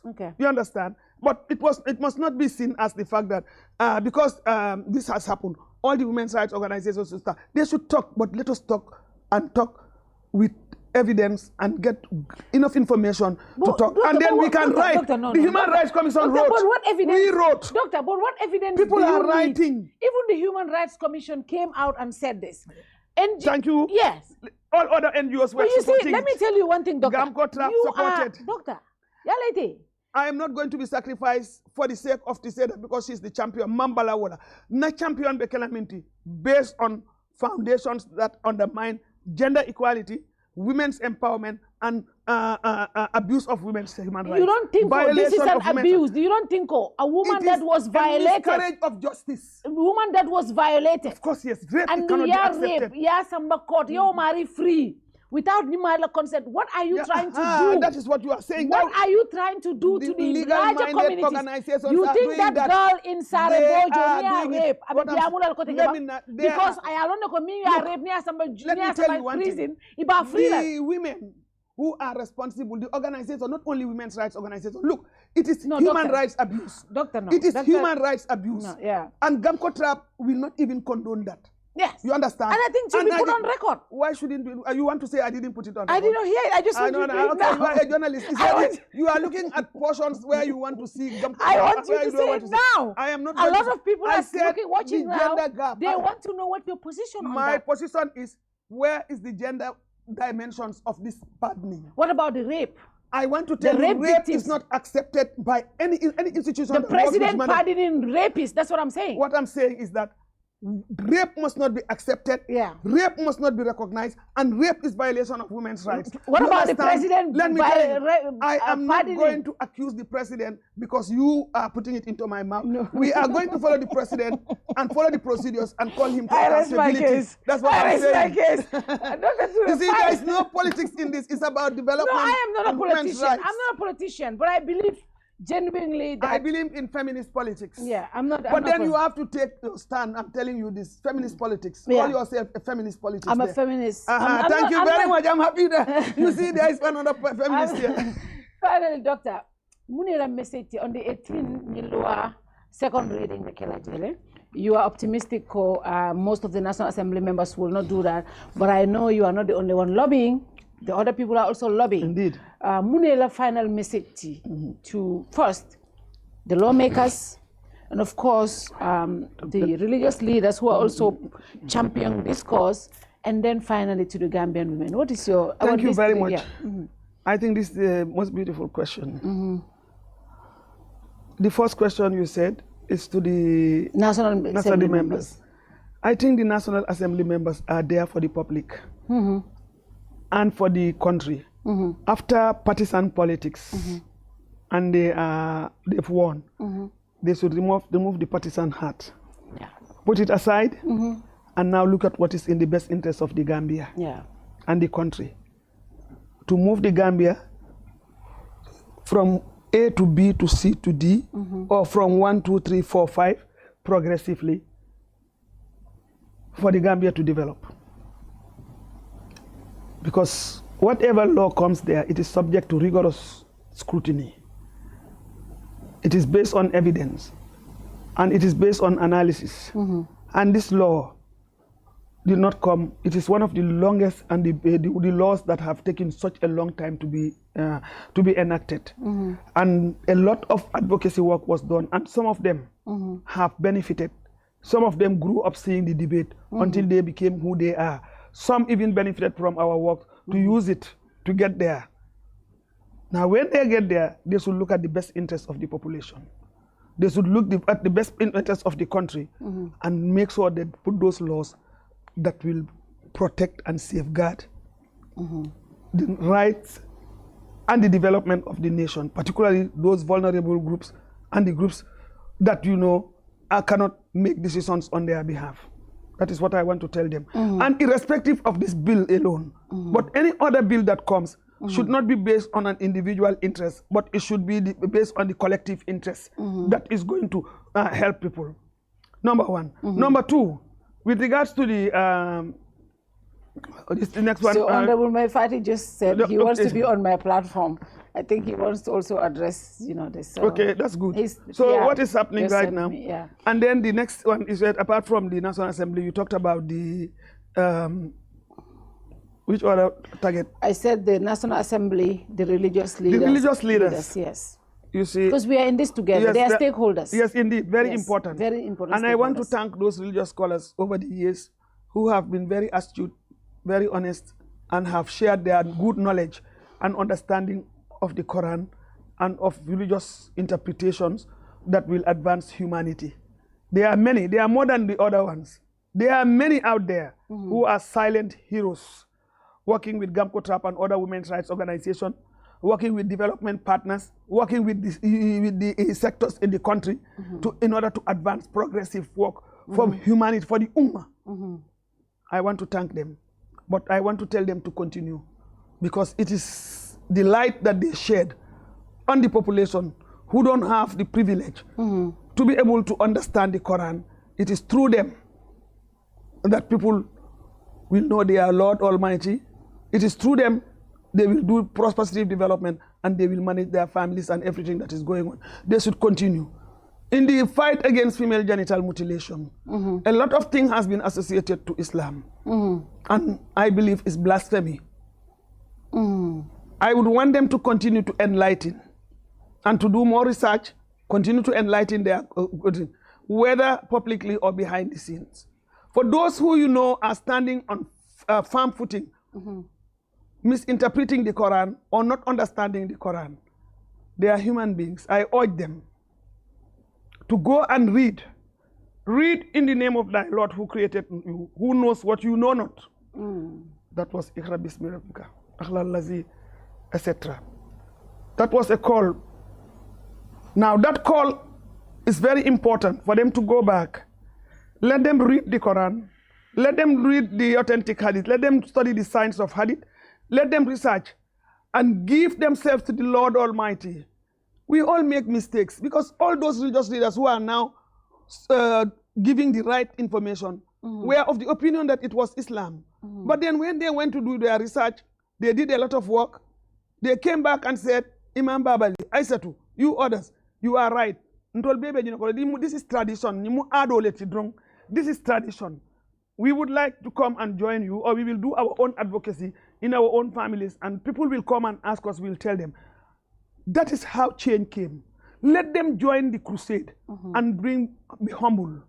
Let them not ride on the ignorance of the women and the communities and people who don't know, and people who come to seek them from them the truth. Let them not talk out of their head because they hate women, because they hate progress, and they are also riding. Isn't hate a strong word to use? They hate women. I think, is it because this is what they believe in? But no, but if they believe in it and they go, let me tell you. Look, let me tell you one thing. There is a limit to which you can believe in. But then if it has to do with human life and it threatens life and it brings in crisis, you need to go back and go to the sources. It's very clear in Islam that they said if there is any argument among yourselves, go back to the Quranul Azim. They know that, and I want to be challenged on that. You understand? That's why you should have a debate and we have done that many years. We will not deal with him, because we will deal with the young scholars who are coming up. We want a better Gambia. We want a progressive Gambia. We want a Gambia that will stand on principles that will respect the human rights of everybody and make a religion that will make people feel good about themselves. You understand? And they are misinterpreting. Let them go back to the Quran, read it, let them do research, and then come back to their congregation. But they are losing their congregation because those young ones are also reading the Quran. They are doing their research and saying, well, that is happening. So he is now abusing those young girls, putting them in those things, telling them, they will also, I urge those girls and boys to go and take the Quran and read and get somebody to guide them so that they don't get lost. And then to the community, to the people. To the women. To the women, not only the women. The community. The community to the population. To the women, my specific advice is read, engage, develop your skills, find out, attend the programs that we are doing at the community level. Try to engage in all aspects of life. You go out in the public, read, learn, develop your skills, follow the debates, discuss and ask questions, and ensure that you stand firm and be who you want to be and who you are. That's what I want to tell. And to the public, women's rights are human rights.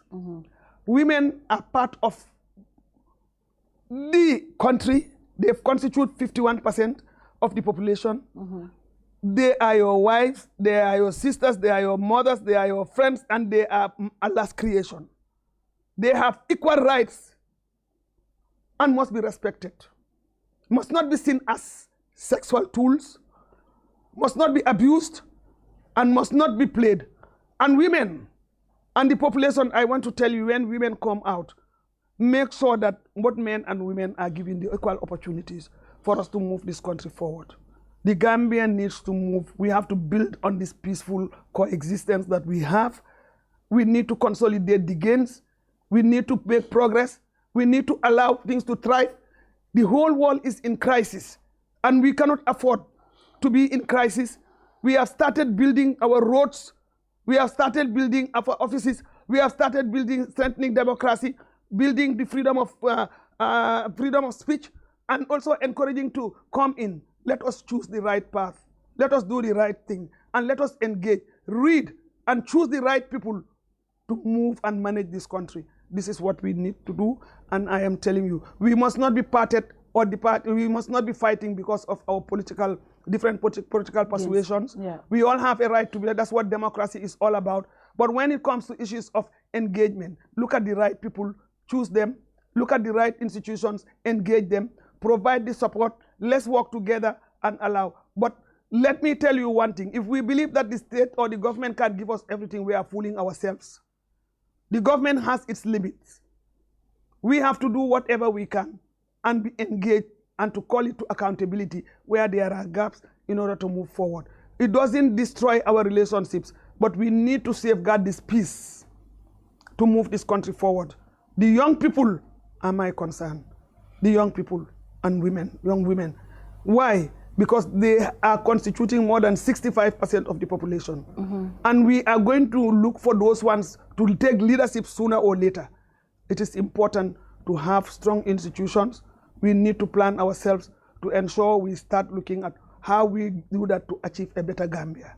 I want to thank all of you. I want to appreciate all of you. And I want to say that I am around. I am going to engage. I will do everything objectively possible and to ensure that we are on the ground to move Gambia forward. Yeah. I thank you all. Thank you very much, Doctor. This was a very, very engaging conversation. And I see a lot of commentary, you know, most of it is positive. And I think people really wanted to hear from you. We missed this voice. You'll see me, I'm back. You're back. Doctor is back. I'm back. I am back. We will come back. And I think, Doctor, you know, we should have a lot of these conversations now. I have never refused your call. No, never. Never. And yesterday I called you. You were in the provinces. You were ready to do it. You say, you know what, I'm coming at night, but I'll be here. You know, when I was in the provinces, they told me, please, ala bulambulu, afoye bulambulu. I was laughing and I said, no, we will let everybody engage. Engage, yes. That is very important. Positively. Positively. But I also want to have you here, because this was about women issues. So, you know, this is our issue. Yes. But I want to have you here later on, after, you know, this bill is done with. I told you. After this bill is done with, we talk about, you know, your time in government, some of the things you're able to do, and you know, I think it is important to have. I will do that. We should do that. I will do that. Be able to, we, you know, after this is done and dusted, we can come here talk about some of the policy issues you're able to. Because I think after your time, there's a lot of achievements that have been done. You have not been able to have that kind of conversation. So but I was documenting everything. One thing that you told me you are doing a book. Yes, what is happening is that that's me. Yeah. I've been doing a lot because when I write, it's about reality. Yeah. And I want to, I have been very active in this change. Okay. And a lot of things have happened behind the scenes. And a lot of things. And it's not reported and it's not taken. And even when people write their books or when they talk, they don't even talk about the gender element of what brought the change. Names are people, names that are mentioned have not even reflect any of you guys. Yeah, you know what is happening. So it's interesting to see how it is like. So this is how history is written. So I'm also writing my own part of the story. But I'm going to share it with those that were part of the struggle to validate it. Great. It will be interesting to have a conversation. That's why I'm not rushing. I'm trying to put the dots together. And reading the literature, existing literature, and what was going on. Yeah. I think all that is needed is the Gambia has to start looking at, give a little bit of strategic shift, give women the chance to lead and see. And see what will happen. We will move the country forward. We will move mountains. The country will move, the children will grow, the country will grow, we will get everything out there. And of course, we are not saying we are perfect, but when we do it better. When we lead, we do it conviction. Yeah. Thank you very much, Doctor. I really appreciate this conversation and I look forward to more conversations. It's my pleasure. And I will be having Imam Fatty here on Thursday. Doctor, I wish you would have come. Since you are arguing not to have a debate, it would have been hard to have Imam here. You see, Imam Fatty, we have spent so much money on him, it's enough. We are not going to waste our time. Let us give it to the people who need to make the right decision, the right choices, and let them decide. At the end of the day, People are making money out of their crisis, and that's not right. So that is why whoever is going to give me money, I tell you I'm going to take it over there. Follow me, you will see what I'm doing. We need to do that. Institutions have to be strengthened, resources have to be there, and then we make sure. I want also you to be strengthened. You are doing a great job. You need the resources. Thank you. Thank you. Thank you so much, Doctor. Until Dr. Ibert following close. You know, development workers, they're always in a rush, always on their toes going. But thank you very much, Dr. Abarka Bake, for having this conversation. It's important for us to talk, and people have, I'm sure a lot of the people who had doubts after listening to this interview will, have a change of heart. But like I said, I will also be hosting Imam Abdullah Fati on Thursday here on my show to look at what their perspective is, what their argument is. Can we come to a consensus at some point? I think as a country we need to engage, we need to dialogue, and I hope Doctor and others can engage Imam so that my message to you, to Imam is. My message. My father is also coming. Okay, my message soon. to you is, tell Imam, do you know Dr. Touray? Do you know Imam Babali? Do you know Ami Bojang Sisa? Do you know Mary Small? I'm sure he knows. He does. Yeah. How did he know us? It is the work. The fight, yeah. The fight, yeah. He is fighting. We are not fighting. We are liberating and freeing the people to understand.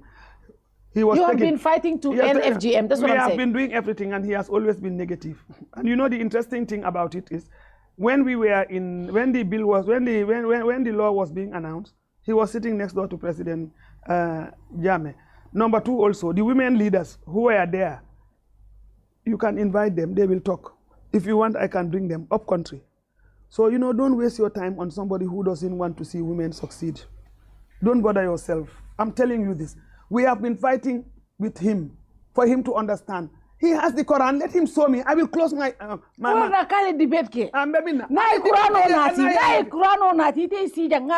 Yalo mingeta. Doctor. Abe malulale. Ninga sita abe malulale. Yalo munad nanga foye.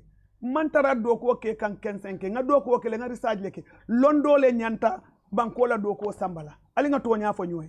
Yalo ni londo mantara dami. Kasaro kake woleto. Wala tina ala. Doctor, but Imam la London te host. We cannot argue Imam London. That I want to defend Imam Yalo lafta min foye. Mpana nka ala batule. Nka nasali wati lulol ke adunka al-Quran wale karan. You understand? Ma beno. Yeah. You understand? But ngal kuwa min doku nga science ke. Nga ke nina sita be malulale. Otongasi. Hani? Imam go debate. Yalo mine. Say Doctor, last time. Yalo ndol ngam fantam mindi walale. Yalo minketa ntola do ko minti. Pour dunia lon ka be filindi la. Wol yalo min muto nyati. Ye nyini karoke ngalonal nati ye lo DJ. Yalo umam pareta banko le tinyala adun tolte sonna wala. Lafta wala koy dila. Jim banko te tinyala jang ko tenke ngal dingol le soto. Min nyanta nyala, min nyanta balula, min nyanta kela kebati, min ya lonko nyanta progress kela. Nyin diamu siari ngotani na all these things. You understand? Sing fale kata kuol kono. Kwa kudandulale bala. This is a democracy to nyalum. But in nefutata dulato tungole batarlaje ni one thing. Mbetarla nyin diamola. Musolla nyato ta at a progress la. Women economic empowerment of women BJ. Musol nyanta business all top at wala kodo soto e fan sapato. Musol ye bunda dole soto. Musol lafta tara dula jamale to. Ninko besila jambe nying FDM debate kala nyin tambitale luwale be kirin sanyi nyim manke dina kuti. So you are missing the plot. Call the lawyers. Your lawyers nyol kumandi. My loyalty ko my party. Human rights lawyer. Bari ba tele command memi na. May binale de. So any may besilal fo. Yalo mingeta. May ko human rights defender ifo yo. Ndeni may ninta sita fana be malulale amanjarala. My fat. Yalo munatina abe malale. Yalo lafta min fole. Yeah. Gambia sani nyanta tambila le pour kam fang dundi ndiamul min yalonko. Pour ka call di real. Funding kel bile jang inyanta do ko soto la palasol min nyanta mira lale.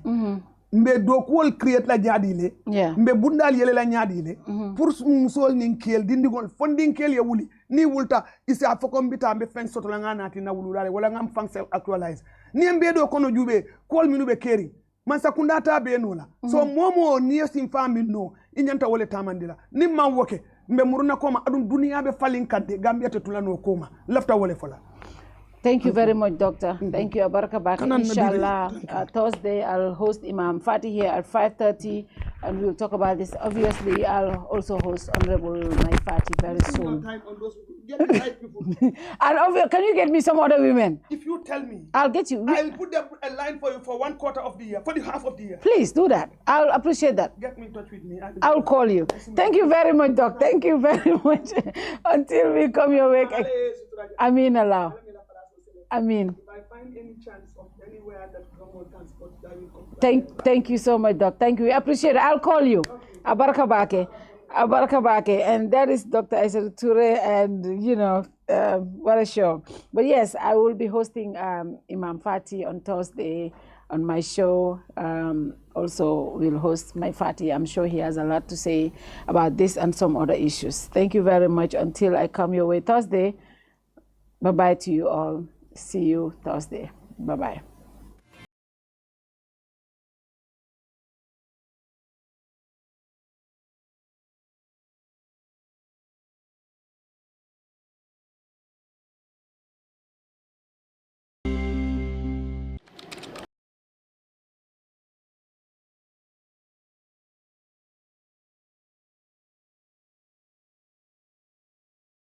Our incorporation in 1997, and it is time to refresh our new look to reflect who we are today. Before I reveal our new look, however, walk with me while I take you through our journey of the last 25 years.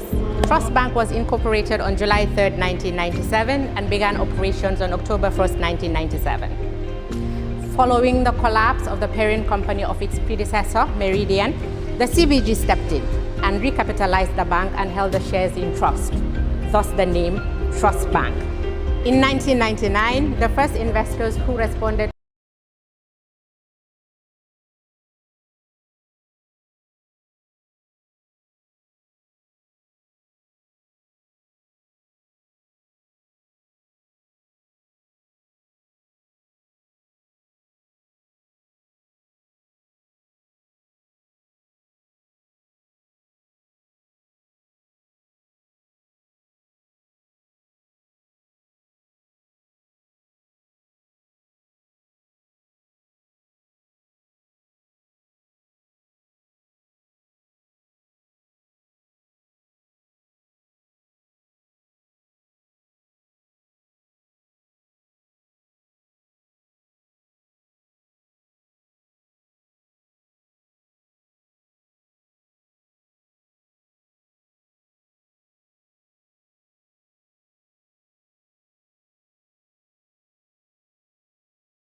So, we remain true to who we have always been. As we look forward to greater achievements, we are rebranding to reflect who we are today and the future that we inspire.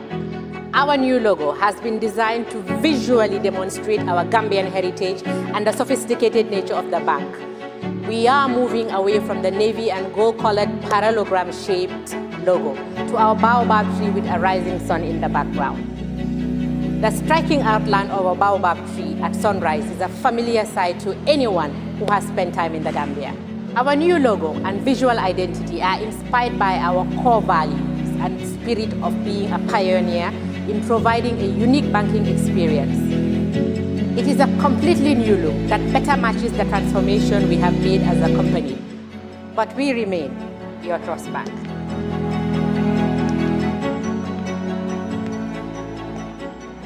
Ladies and gentlemen, it is my singular honor to present to you our new logo and corporate identity.